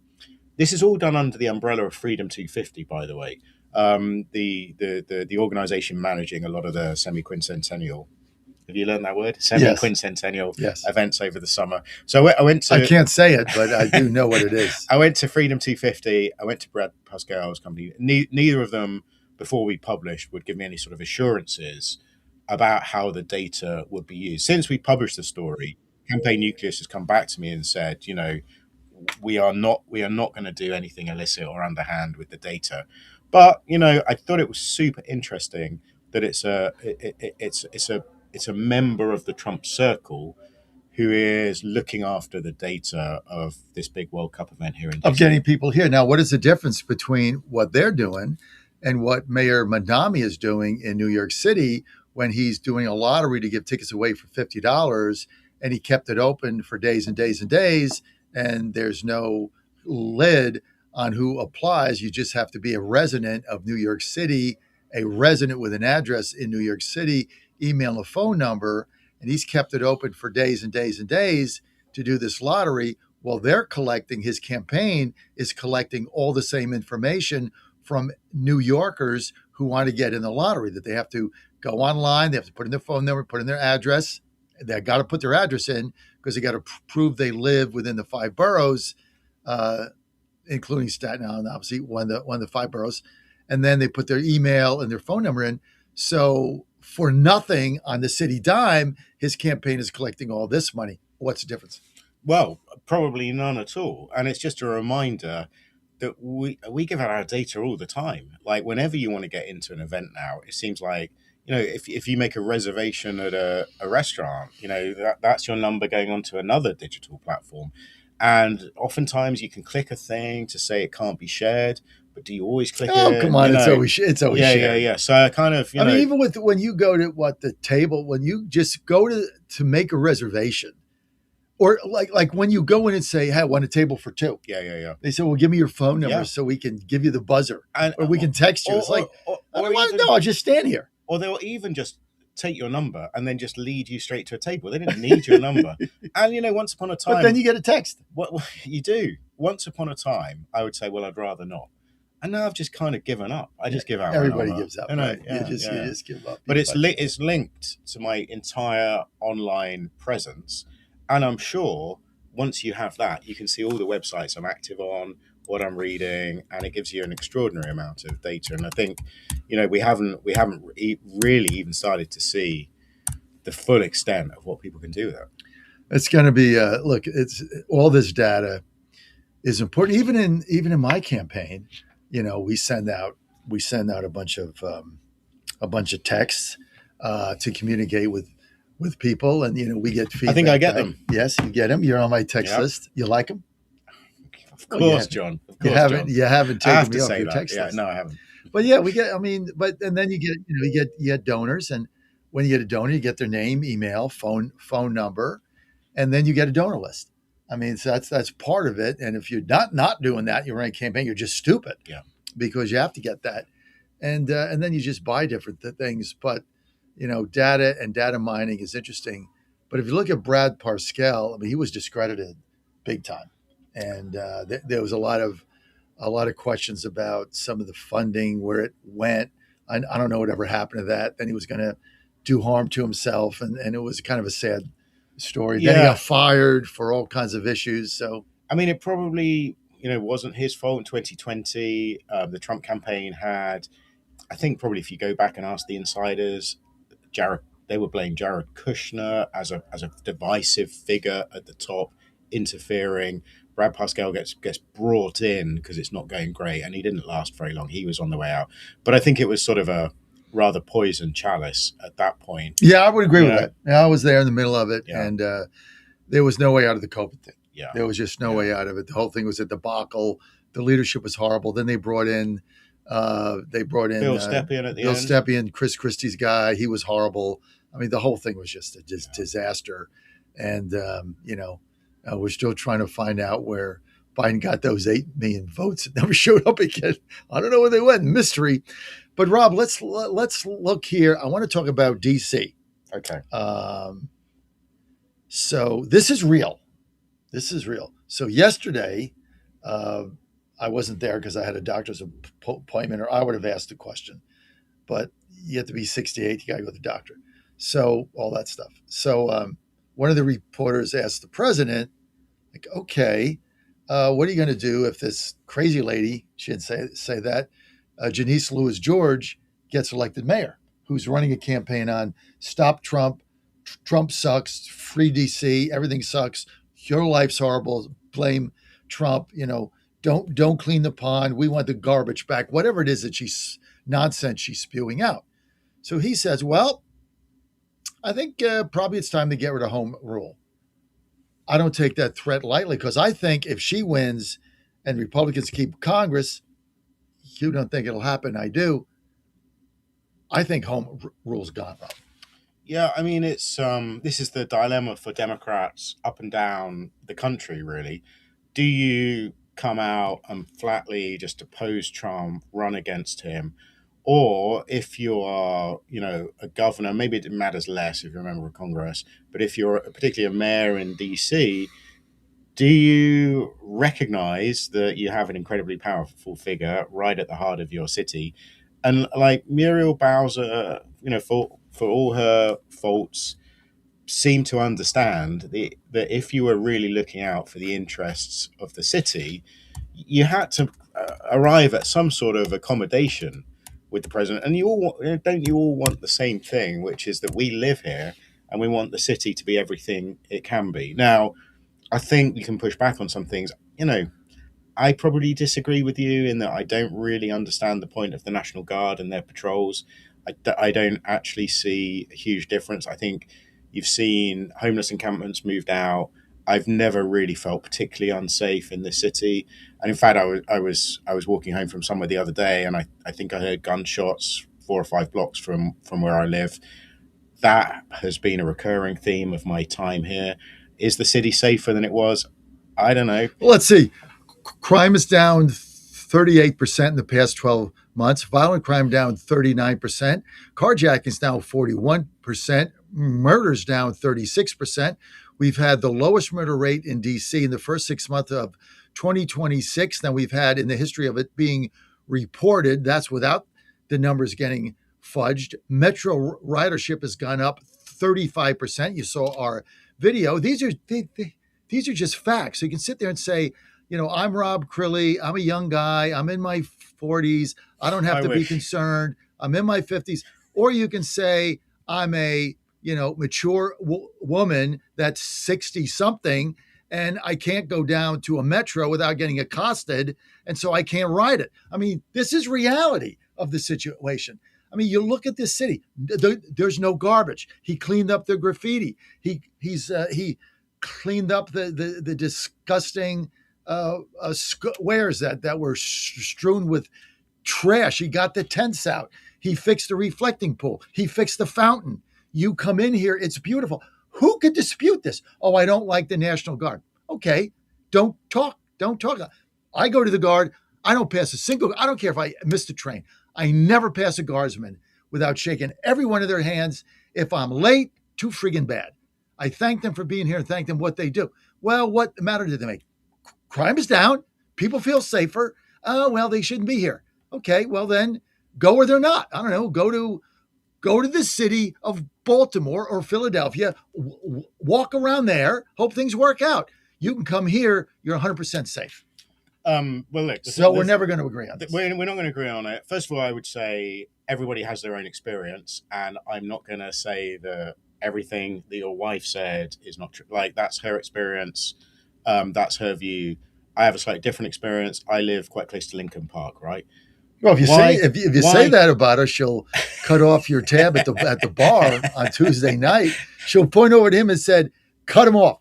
I live near. Not a good idea. I live near Lincoln Park, right? Why is the National Guard patrolling around there? I have never seen any problems around Lincoln Park. Well, now you can be sure you're not. All the neighborhood. What do you care? Well, I mean, like, what is it? How does it negatively affect any aspect of your life? How? I don't want to live in a police state. I thought America was all about freedom. It is freedom. What is the National Guard? What is the National Guard restricting your ability to do to be There free? are soldiers on the street of the city where I live.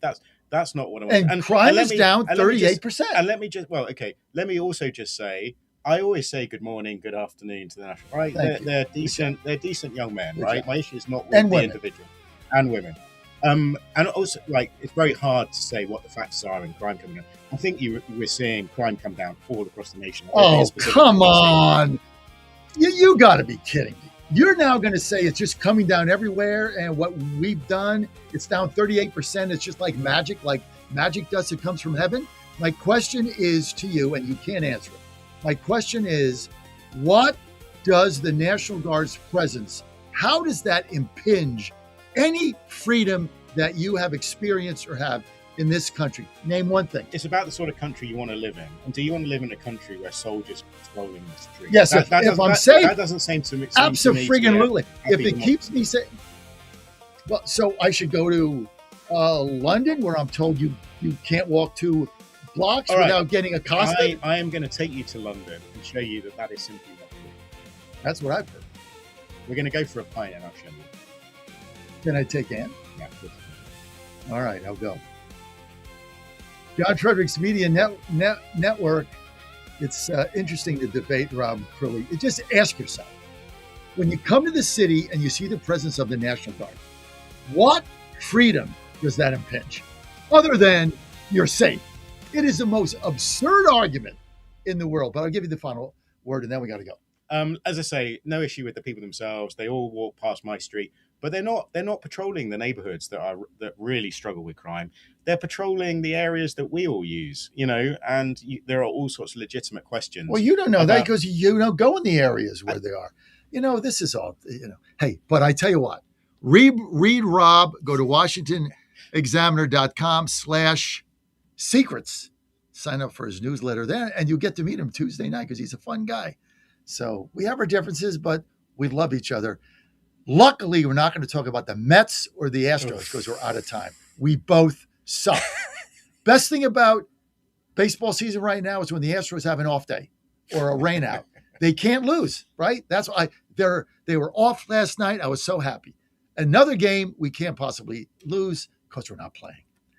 Okay, Virginia Gang next, coming up. Dan, thanks. Sorry I'm over our time. We'll be right back. Thank you. Great to see you. All right, buddy. Across a large swath of the country, and that includes in the hard-hit Midwest. Twisters have pounded communities near Chicago, leveling homes and ripping down power poles. Storms have also grounded flights and knocked out power for hundreds of thousands across the Midwest and Northeast.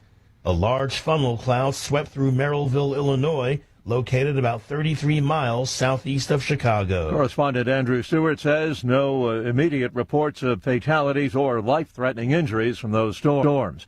The Trump Kennedy Center board is mounting a last-minute bid to keep the president's name on the performing arts landmark in Washington. The board is seeking a stay of a judge's ruling that Mr. Trump's name must be removed today. And on Wall Street, the Dow futures are up 260 points. NASDAQ futures ahead 10, and the S&P futures are 19 points higher. More on these stories, townhall.com.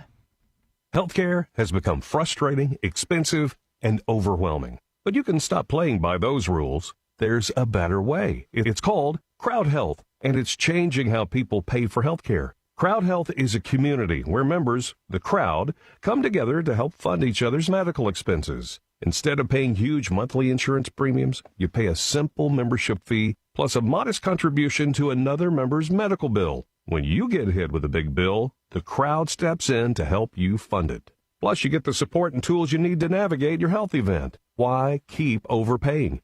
Cut out the middleman, lower your monthly costs, and avoid the endless billing headaches. Are you ready for a smarter option? Go to joincrowdhealth.com. Right now, you can get started for just $99 per month for your first 3 months when you use code BREAKFREE at joincrowdhealth.com. Crowd Health isn't insurance. Opt out of the flawed system and break free. The Thai king's eldest daughter has died at the age of 47. She'll be remembered for her prominent role in public life in Thailand. With the death of Princess Bajarakitiaba, the Thai royal family has lost perhaps its most accomplished member and a figure who might have played an important role in a future royal succession. She was the eldest of King Vajiralongkorn's 7 children and one of the closest to him. Trained as a lawyer, she completed postgraduate studies in the United States, spent some years working in government legal departments in Thailand, and was her country's ambassador to Austria. That's a BBC's Jonathan Head. Thousands of Puerto Ricans are struggling with water shortages, so severe that the governor of the U.S. territory has activated the National Guard, and emergency responders are fielding calls every day. Officials have not publicly pinpointed the cause of the water shortage. News and analysis, townhall.com. An Alabama man facing the death penalty by nitrogen gas has been spared. The Supreme Court has refused to set aside a lower court ruling that found the nitrogen gas method of execution as unconstitutionally cruel. The justices voted 6-3 against lifting an injunction blocking Alabama from putting to death a 49-year-old man by using nitrogen. 3 conservative justices, Clarence Thomas, Samuel Alito, and Neil Gorsuch, said they would grant Alabama's request to lift the injunction and let the execution go forward. Jeffrey Lee was convicted of killing 2 people while robbing a pawn shop in 1998. I'm Mike Hempen. Elon Musk is set to become the world's first trillionaire by selling shares in his rocket company SpaceX in what is likely to be the biggest stock debut ever. SpaceX raising $75 billion. More on these stories, townhall.com.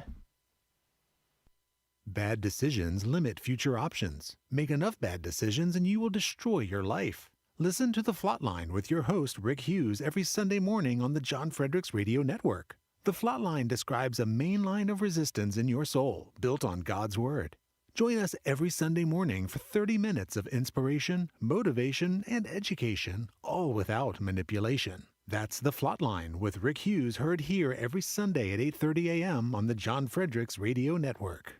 President Trump is already transforming Washington, D.C., making it the safest, cleanest, and most beautiful city in the world. But we need fighters on the ground to keep it going. I'm John Fredericks, and I'm running for chairman of D.C. GOP Ward 2 to make sure Trump's vision for this city becomes a reality. Safe streets, clean neighborhoods, and yes, rat-free. Go to MakeDCGreat.com. That's MakeDCGreat.com right now and send a donation. Let's finish what President Trump started. Donation limit $200. I'm John Fredericks, and I paid for this ad.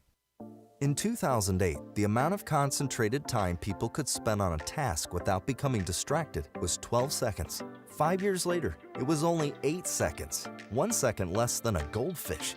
If you're often distracted or have trouble recalling information, you're likely to fall behind in the demanding, fast-paced 21st century. In other words, brain performance is more critical now than ever. Boost your brain power with Healthy Cells Focus Plus Recall.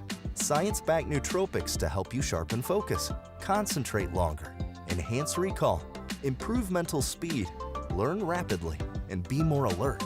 It's a pill-free brain supplement made with maximum absorption ingestible gel technology, designed to feed your brain at the cellular level. Take it for a test drive. Go to healthycell.com and use code GODZILLA for 20% off your first order of Focus Plus Recall. That's healthycell.com, code GODZILLA for 20% off. A groundbreaking new study shows that there is a safe and inexpensive potential cancer treatment, and it's a drug that many of us already know about, ivermectin.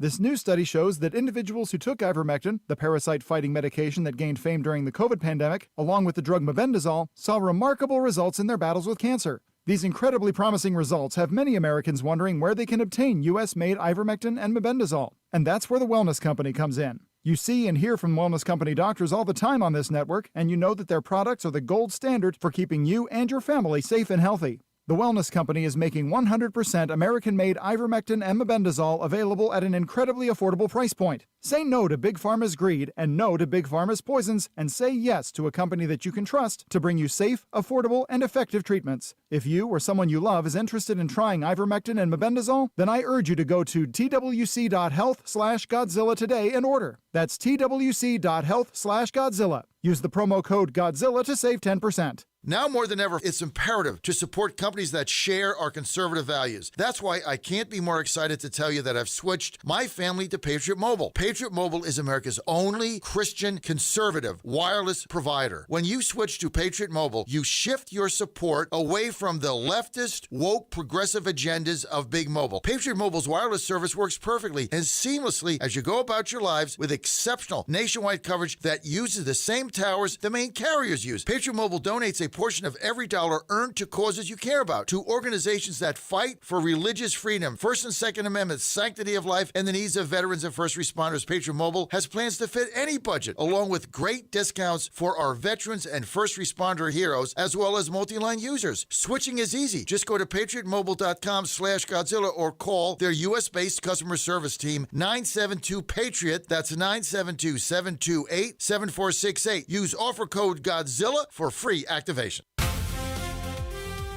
Live from the studios of the John Fredericks Media Network, it's The John Fredericks Show. Grab yourself a cup of 1775 coffee, sit back, and get ready for the best 4 hours of talk in the universe. To be part of the show, just call our toll-free number, 888-480-5646. And now, here's the Godzilla of Truth, the Oracle of the Deplorables, the man who always says to lace them up and lace them tight, John Fredericks. Hey folks, John Fredericks here with my wife Ann.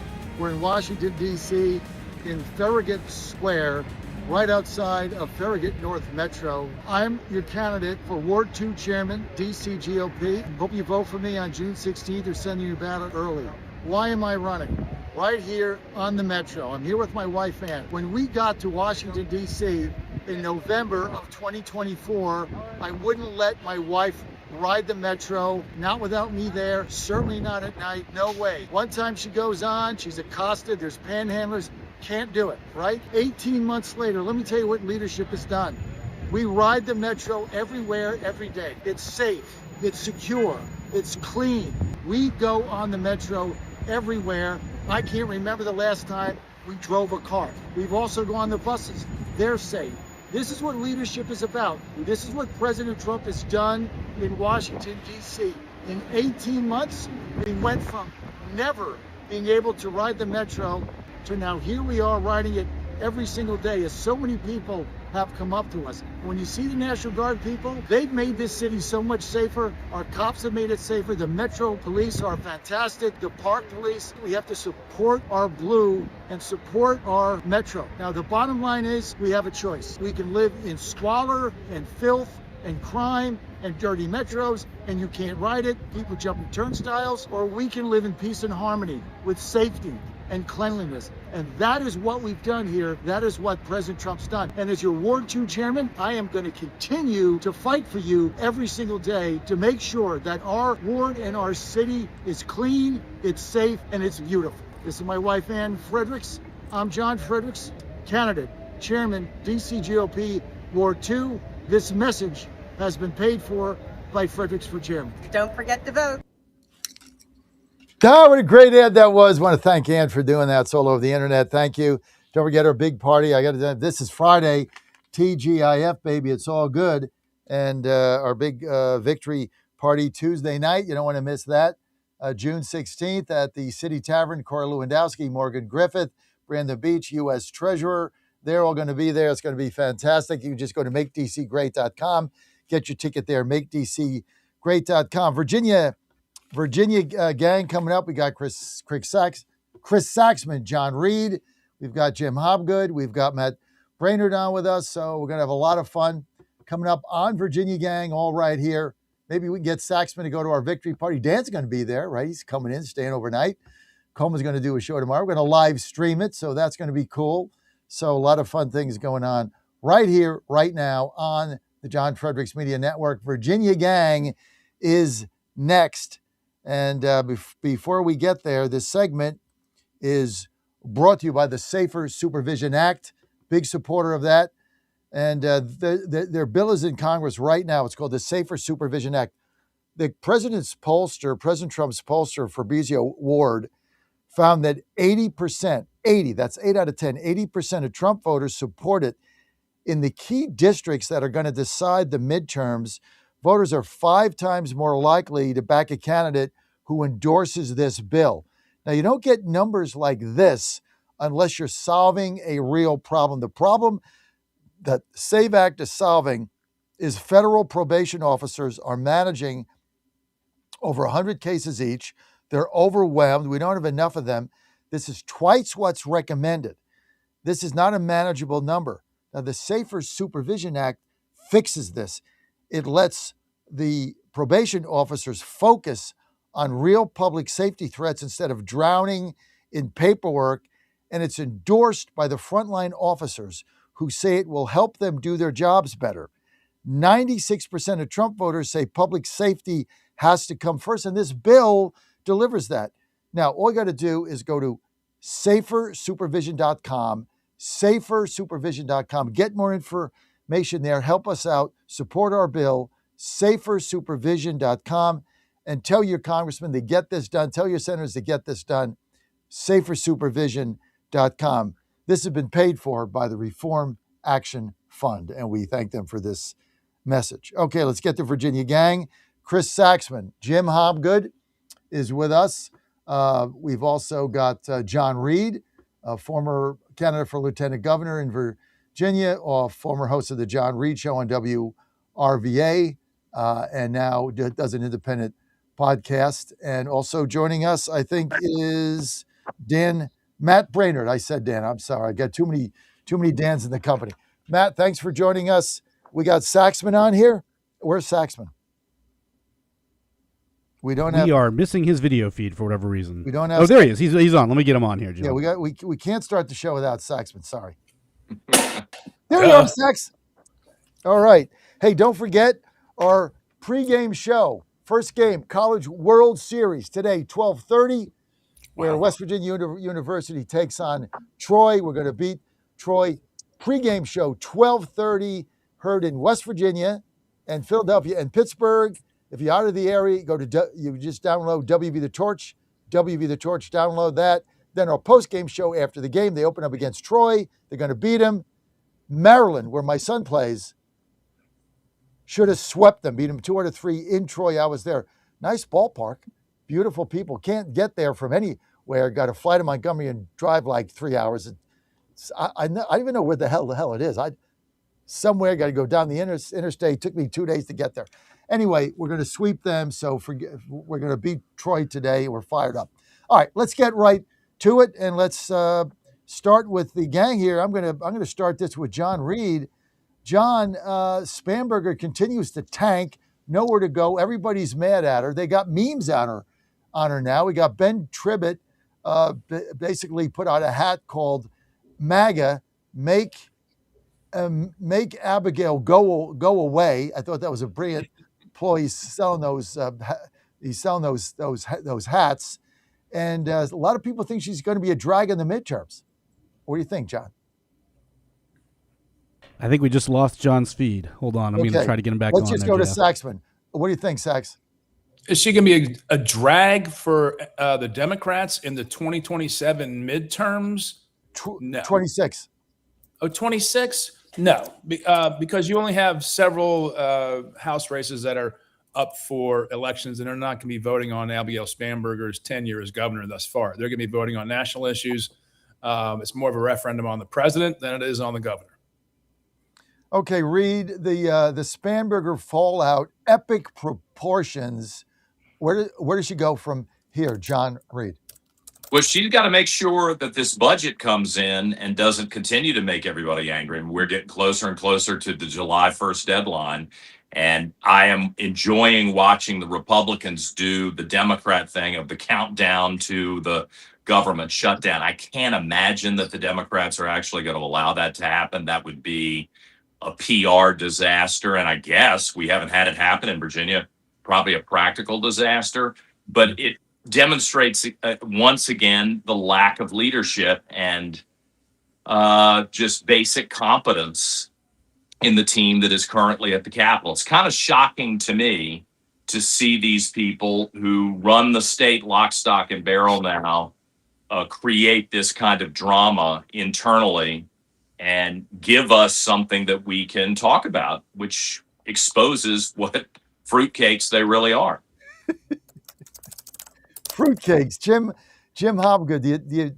I mean, like fruitcakes. How do you even comment on that, Jim? I don't know. I'm not a real fan of fruitcake myself. The family fruitcake that gets passed around as a Christmas gift every year. And by the way, with regard to West Virginia, it really is important in that double elimination to win the first game and not go directly to the loser's bracket. Makes it much more difficult to advance. I appreciate John Reed having the baseball hat on in honor of the College World Series. But I think Chris is right.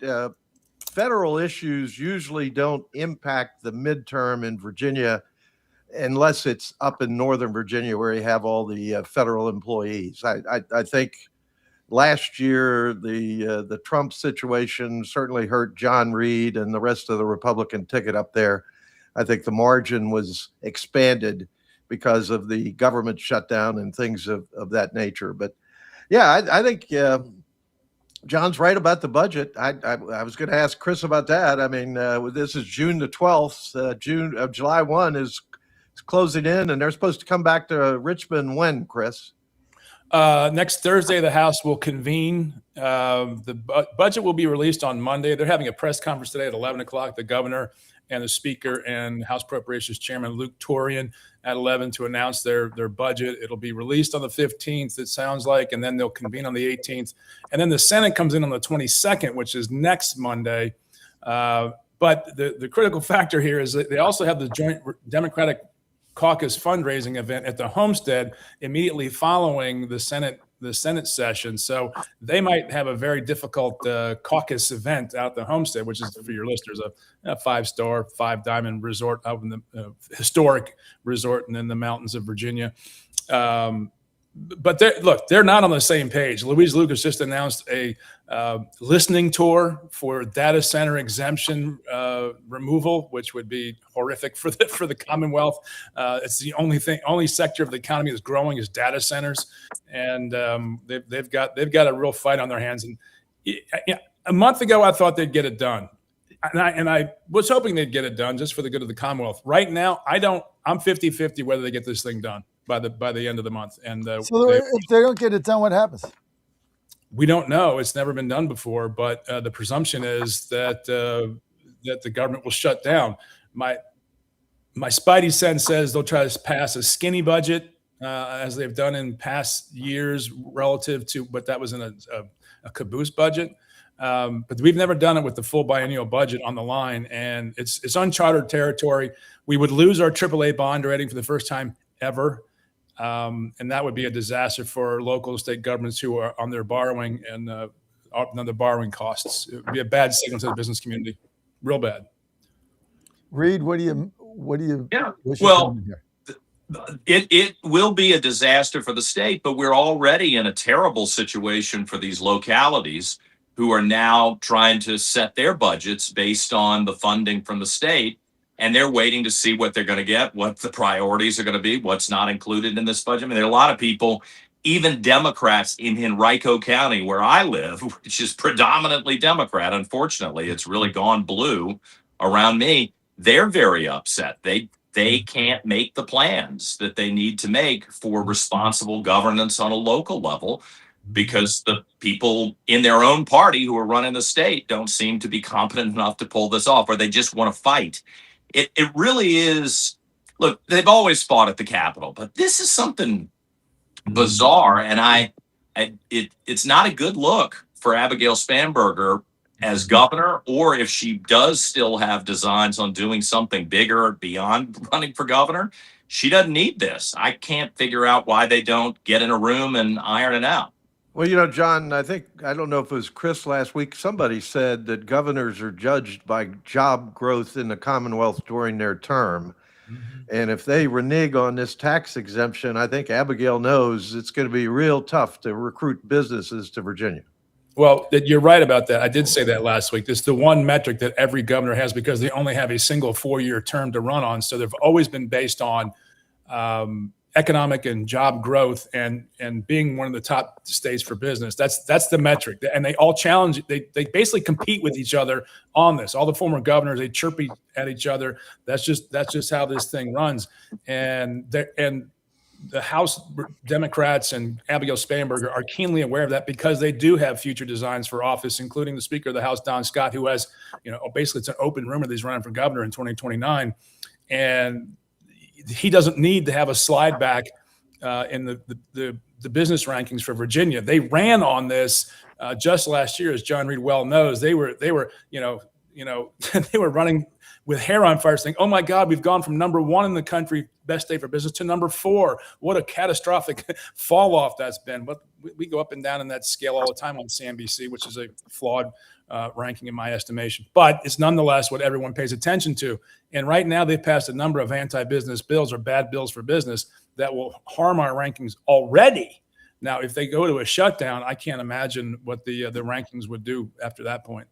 I would like to get in here for a second and just push back a little bit on something that Chris said. Let me introduce you first. Matt Brainerd with us. Matt is chairman of the 11th Congressional District for Republicans in Virginia. Go ahead, Matt.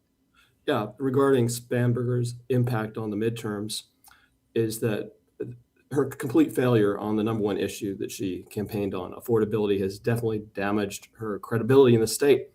And that does have an impact on the midterms because we have some really competitive, at least one and possibly 2 or 3 or 4 competitive congressional districts. And the Democrats have lost an asset they can deploy in the battlefield. If she was delivering on her promises, then she flew into the 2nd congressional district, the 1st, the 7th, the 10th, and said, hey, stand by our Democrat candidate. That could be powerful. And that's a good contrast to Glenn Youngkin, who was throughout his entire governorship was by far the most popular Republican in the state. He ran ahead of everybody. So there's no Republican in the state who wouldn't say, please come, governor, and help me. But their candidate in the 2nd district, the 1st district, they're maybe going to keep a little bit of distance because the absolute fail down collapse on the issue of affordability regarding especially energy costs, which is a cell phone. And now we're witnessing what happens when Democrats have complete control over government. Republicans have no power.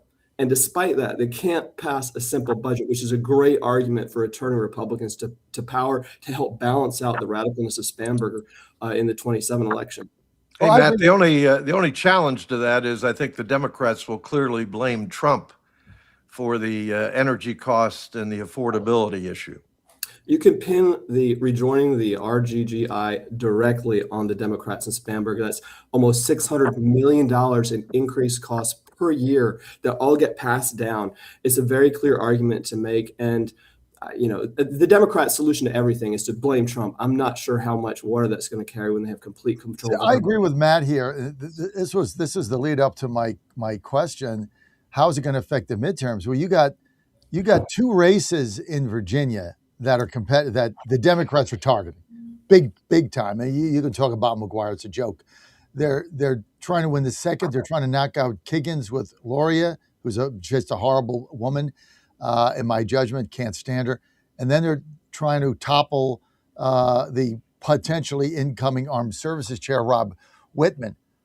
I think if none of this had happened, they probably have a shot to win those 2 seats. I said that forever. But when you look at what's the debacle that's gone on in there, I just don't see it. I think Kiggins wins. I think Whitman wins, and the 4 seats or 5 that we have stay.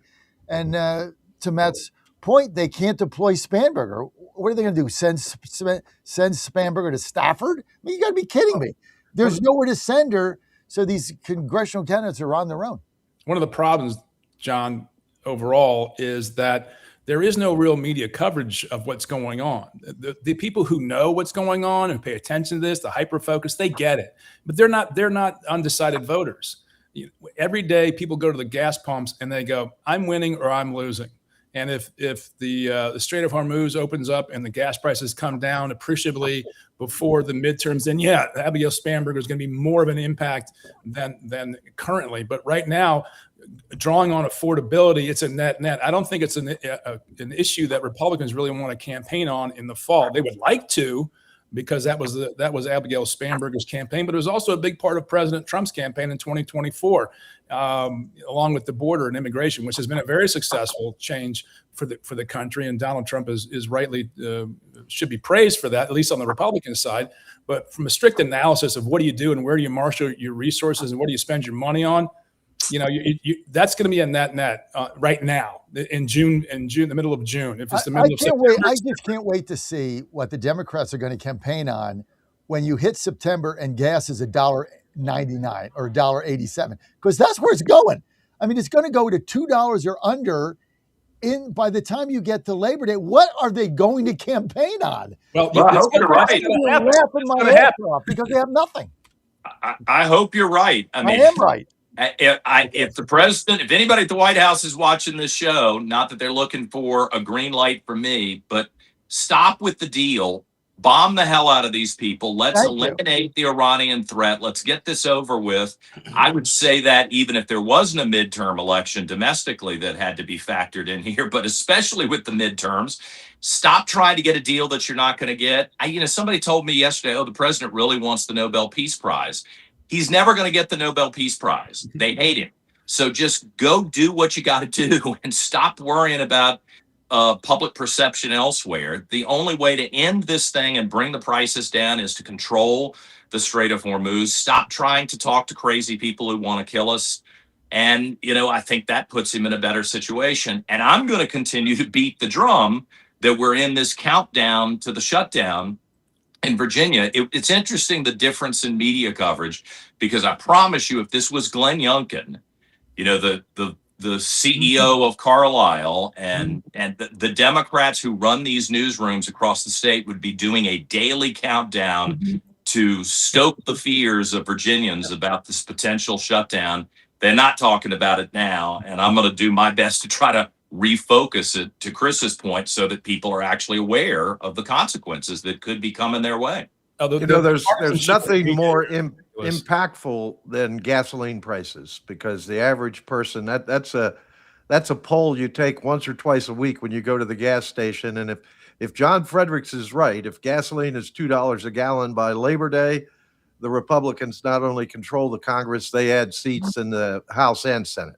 Bank on it. Is going to happen one way or the other. I'm with Reed 100%. Empty the payloads, John. Just empty the payload. Bomb the crap out of them. Take Island. Take all that oil. Ship it back to the United States and give them the New Jersey salute on the way out. Either way, the Democrats are running on one thing: gas. Of course, when it was $5 under Biden, it was transitory. They're running on one thing: gas prices. And when gas prices drop to $2, they have what are they going to run on? Graham Plattner? They have nothing to run on. That is why I'm the only guy in America that is so optimistic, predicting that we are going to win the House. The Senate's a joke. You got Schumer out there saying, oh, we're going to win the Senate. Where? The hell are we going to win? Maine? No. What are you going to win? Well, you're not going to win anything. So we are going to win. Gas is going to go down, and Spanberger's a clown.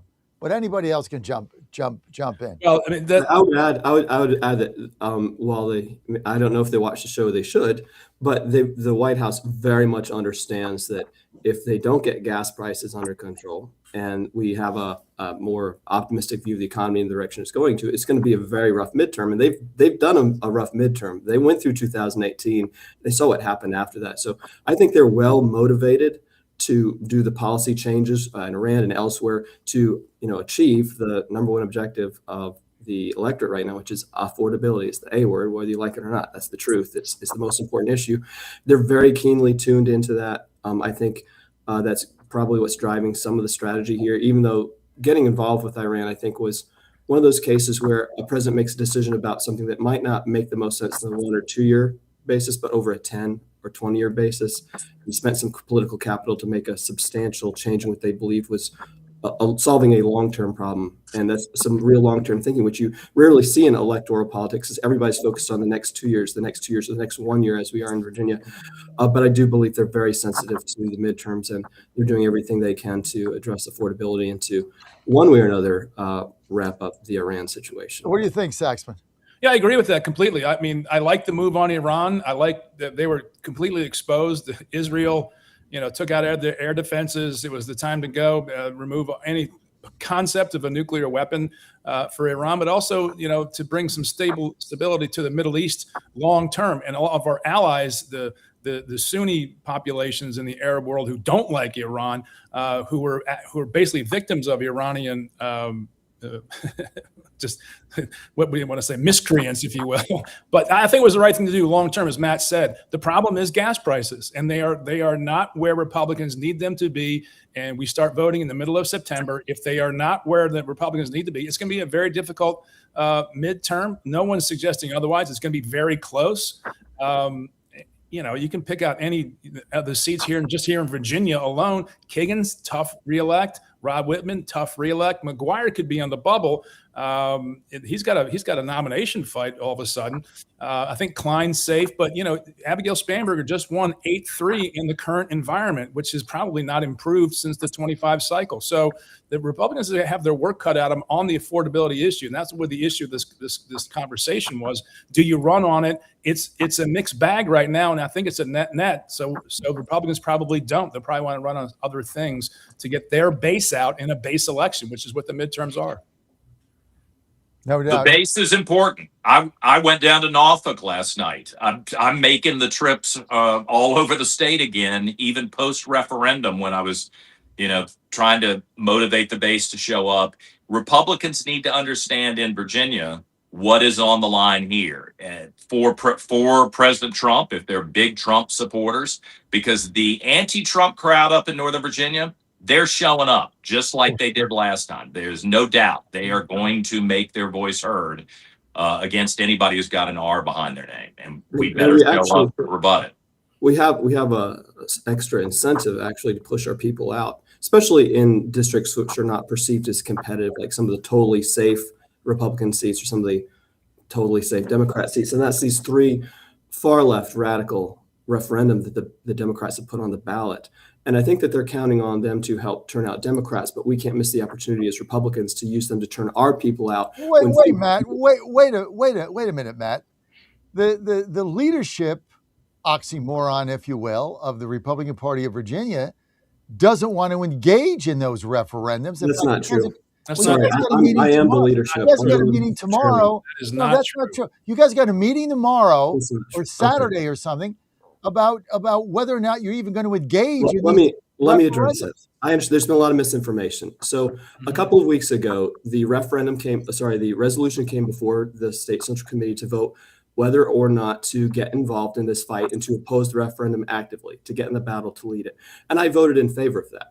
There were a slight majority that had a slightly different take, and I respect that take, and that was that we have been accused of being a top-down party. What the opponent said is that we want to spend just a week or two talking to the units to just make sure that they know that we're listening to them, that we want to hear what they have to say, and then we'll come back together in a couple weeks and vote on it. It's not going to make a big difference, but we want to respect the units, the grassroots, and hear what they have to say before we vote on it, just as a pro forma thing. That committee assembled, they had their meeting, they voted nearly unanimously to oppose the referendum. We're going to all get together tomorrow. We're going to have an overwhelming vote led by our great chairman, Jeff Ryer, to oppose these referendum, not just to oppose them, but to give the party a mandate to go to war against them, to stop them, just as we did in the referendum on redistricting. So there's been a lot of bad information. I'm the guy that's in the room. I'm the guy that's accountable to the constituency. I'm elected by the constituency. And I am completely confident tomorrow we're going to march in lockstep, unified against these referendums. So we're going to get the chance to clear the air. In order to beat the referendum, Ben Klein and Mike Young and Glenn Young, and they had to raise the whole $3 million. The Republican Party raised nothing, zero. Before they got involved, you guys didn't even have a sign made. So tell me how leadership in the Republican Party of Virginia is going to raise money and do anything to defeat these referendums when all of the effort is going into Kiggins and Whitman.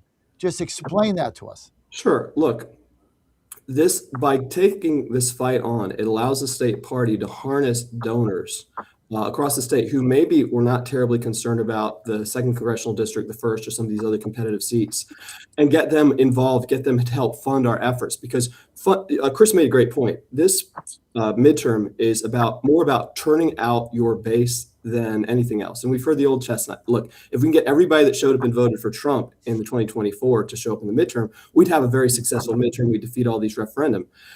The objective here is to raise funds, get the base activated, and get them engaged to turn out as many Republican voters as possible, get them educated on these referendum, and have them show up. And while they're voting against the referendum, also keep Kagan and the other more vulnerable Republicans in office. That's what the state party does. That's what the Republican Party does from top to bottom. That's what we're doing in Fairfax County. We voted overwhelmingly to do that. And look, I'm not going to address the politics of what group was doing what during the referendum. I can say that The state party did all it could, but getting us engaged in this fight is going to allow us to raise money, to activate our voter base, and to turn out our voters that are not only going to help us keep this referendum close and maybe win, but also turn out voters that are going to help us in places like Kiggins District. I'm the skeptic. I mean, I got to see it before I believe it. Come to the meeting tomorrow. Because Matt, the reality is the way the Virginia party is structured. The whole thing is a bunch of independent fiefdoms concerned about their own elections or power bases. And having gone through, me and Saxman went through this referendum thing. And until Klein and others and McGuire and Whitman got on the phone and created these PACs, and, first, Youngkin was out, then we begged him to come in. He helped a little bit, so we thank him for that. But the party had no money. I mean, it had no plan, no money, nothing. So Saxman, I get what Brainerd's saying, but you've been there, done that. How does the party? Look, both myself and the chairman have recently been elected. He sort of got pushed into this thing unexpectedly with a resignation that was unexpected, and I think that there was a little bit of time for getting our sea legs right. I think that this referendum will give us the party a great opportunity to redeem itself. And look, I'm not saying your criticism is necessarily wrong. I'm not saying that. What I'm saying is that this referendum is a great opportunity for the Republican Party to show leadership, and I'm confident that it will. And it will make you hopefully realize that the Republican Party of Virginia is an effective force in the state. Well, it's interesting. I'm sitting here trying to remember any referendum. I've been in Virginia since 1969. I'm trying to remember if any referendum has ever been rejected. I think the go-to position for average voters is just to go in and vote yes on these things. So I think it's a tough road to hoe to get a no vote on this type of voting. You're completely right. And one of the other things we're going to have to fight here, and you saw this during the redistricting referendum, is they're going to completely manipulate what the constitutional amendments say in the ballot language. They're going to completely lie about what it is. So we don't only have the job of fighting it, we also have the job of educating folks. But from my perspective, in the 11th district and with the state party, is that we have to get in the fight. We have to fight it, win or lose, because I agree with that. Even if we do lose, in the process of fighting it, we'll become a stronger party. We'll raise more money. We'll get more people on the permanent absentee ballot list. We'll turn out more voters that can be helpful to Kiggins and some of the other districts. We will develop muscle memory that we need to be successful down the road. So I just don't. This fight, win or lose, is the fight the party has to take, and that we need to take with optimism and with energy and fearlessness, and leave everything on the battlefield, so that even if we don't prevail, John Fred will say that the state party did a good job.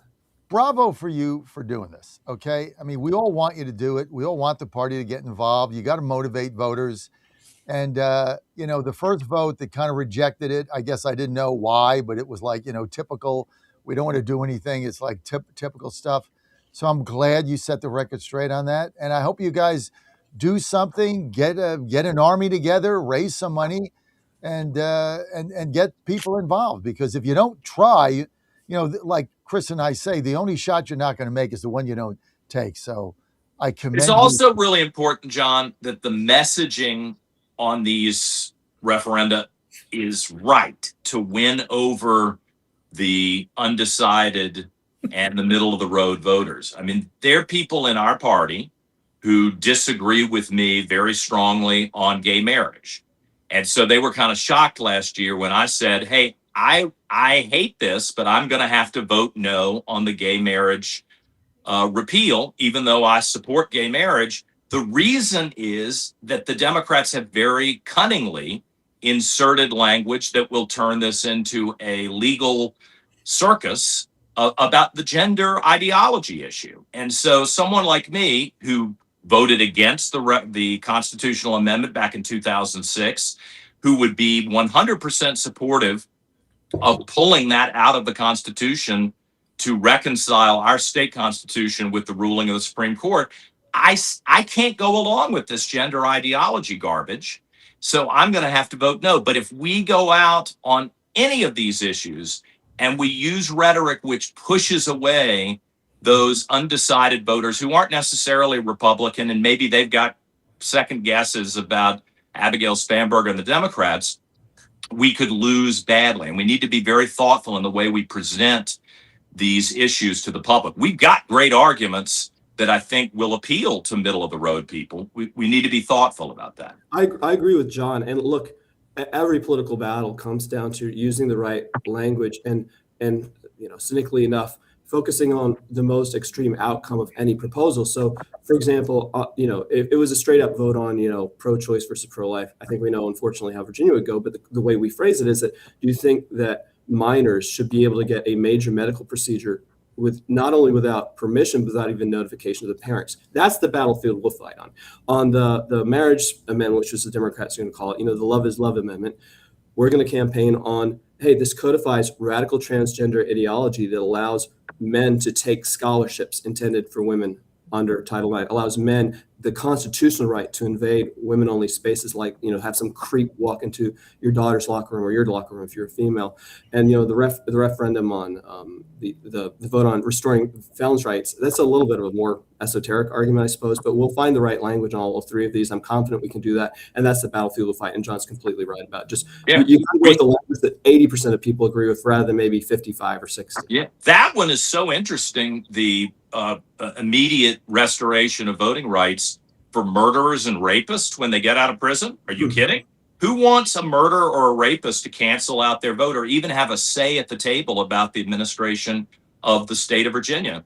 It's fine if you have turned your life around. We'll give you a second chance. We're not going to make you wear a scarlet letter for the rest of your life, but come on.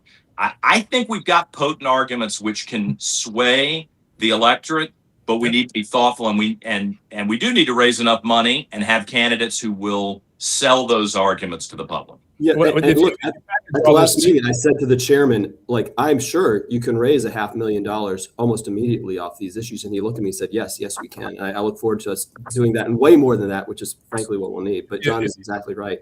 If you look at all of these and you wrap it up to the previous point, has there ever been a referendum defeated? Yes. When we tried to put right to work in the Constitution in 2016, we were out organized and outfunded in a presidential year, but that was a presidential year. In a midterm, with not every district challenged, the 3rd and the 4th are not going to be challenged, the 10th, the 11th, and the 8th for the most part. You're going to have 5 congressional districts that won't really have an excited base for the Democrats other than what they would show up nationally just to vote against Donald Trump. So you'll have an opportunity to suppress or repress or dissuade the Democratic base from showing up, and because it's a midterm. But the problem is it's against Donald Trump for the Democrats. They're going to show up. So you have an opportunity in some of these other districts to get people to the polls based on these single issues versus necessarily an issue on affordability. And that's going to be a difficult mix and matrix for the Republicans to get going here. I know this is a little bit too much analysis in the weeds, but that's the reality of midterm politics in Virginia. We do this every year. We have an election of consequence every year. And to Matt's point about getting more people signed up for mail-in ballots on a regular basis is incredibly important for the Republicans, because the Democrats bank about 500,000 votes ahead of the Republicans already in that program. And the Republicans have to get over that block of voting early via mail balloting, because with the little money that they have to be able to marshal the resources to get the votes out at the end of the election cycle. So this is a structural reform problem for the Republican Party, and these issues do help them organize to it. What are you doing about mail-in ballots, Matt? Oh, you're asking us? Well, look, everything in Virginia, you have to have power to exercise that. For mail-in ballots, frankly, we just want to get as many of our voters to cast ballots as soon or as early as possible. One of the best measures that a lot of them have to prevent election fraud is to vote as early as possible, because then it prevents somebody else from voting in your name. In the 11th district, we ran some experiments to find out what messaging most motivated people to sign up for permanent absentee ballot and return. Now, what's ridiculous is this 45-day voting period, no excuse mail-in ballots, all of these challenges. And frankly, it's a real catch-22, because the only way we'll get the power back to eliminate some of this craziness is to exercise some of it ourselves. And if the only way we can get this Republican voter over here that lives across the street from me to vote is to sign up for a mail-in ballot, we got to do that. We got to do that. And everybody in the party from Donald Trump all the way down realizes that we got to bank the votes. And that's the only pathway we have to changing some of these bizarre, like this 45-day voting period in Virginia. It creates a lot of problems that people don't anticipate because it empowers money.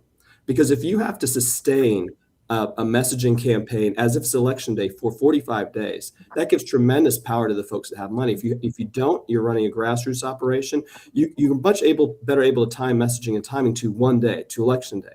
But when it's this long 45-day period, it puts you at a severe disadvantage. So there's all kinds of reasons why we want to get rid of this. But to do that, we got to get the House of Delegates back. We got to get the governorship. We've got to take the state Senate. So it's a long road, but I'm confident that we have the capability to get there. Would the SAVE Act impact that at all? I think the SAVE Act would be a blessing in any state, requiring evidence that you're a citizen to cast a ballot, that you're eligible to cast a ballot. I think that would have a great impact. But again, it's the same thing. We need a few more Senate seats to be able to get that through. It's regrettable that we're in the position we're in because I think the president has done everything he can to put pressure. In fact, I can share, he was considering vetoing pretty much every bill that's been passed by Congress recently over the SAVE Act. And ultimately decided, look, we can't veto the ICE funding for 3 years because we'll never get this through again. Yeah, well, Matt, I got a news flash. Okay.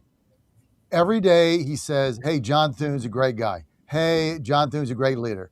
No, John Thune sucks. John Thune's the reason we're in this position. So as long as you're going to go around talking about my friend John Thune, then basically it doesn't matter what we do. Thune is holding the whole thing up. And all I hear from Thune is what he can't do. I want to hear, like, I just heard from Matt Brainerd what we can do. We challenged him, and he's like, well, here's what we can do. I don't want to hear what we can't do. The hell's who's interested in that? Here's the thing. What we can do. Don't tell me I don't have the votes. I don't have the votes. I don't have the votes. Well, go get the votes. And if you can't get the votes, then you shouldn't be the leader. And Trump should remove him and put somebody like Rick Scott in and then start threatening everybody with a primary. I mean, this is how you get this thing done. They refuse to do it. I hear you. I give the president tremendous leeway in the ability to negotiate. There's a lot going on in D.C., a lot going on in the White House beyond just the SAVE Act. I understand it's critical. He's made it clear it's his number one priority, and he's doing everything he can get it done.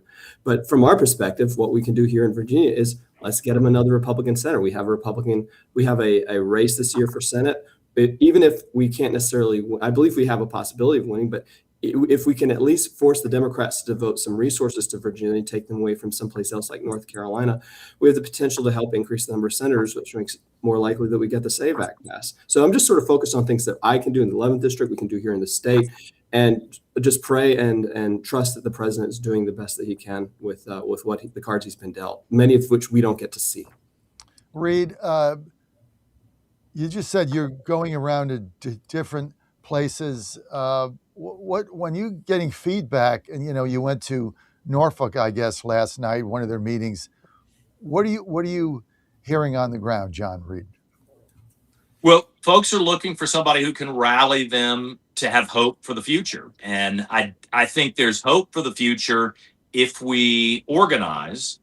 I think you also have to scare people with reality, not with boogeyman dreams, but with reality. We're talking about the ballots. I fully expect the Democrats in Virginia to say, look what they've accomplished in California by sending ballots to everybody, whether they sign up for an absentee ballot or not, to flood the zone. And that way they feel like they will establish an insurmountable lead in Virginia. I think we're going to see that kind of stuff. I think we need to focus every single day on every business that ducks out the back door and says we're not going to stay in Virginia, like the gun manufacturer who said, you know what, we were coming to Virginia up until about a month ago. Now we're going to Georgia. That just happened yesterday.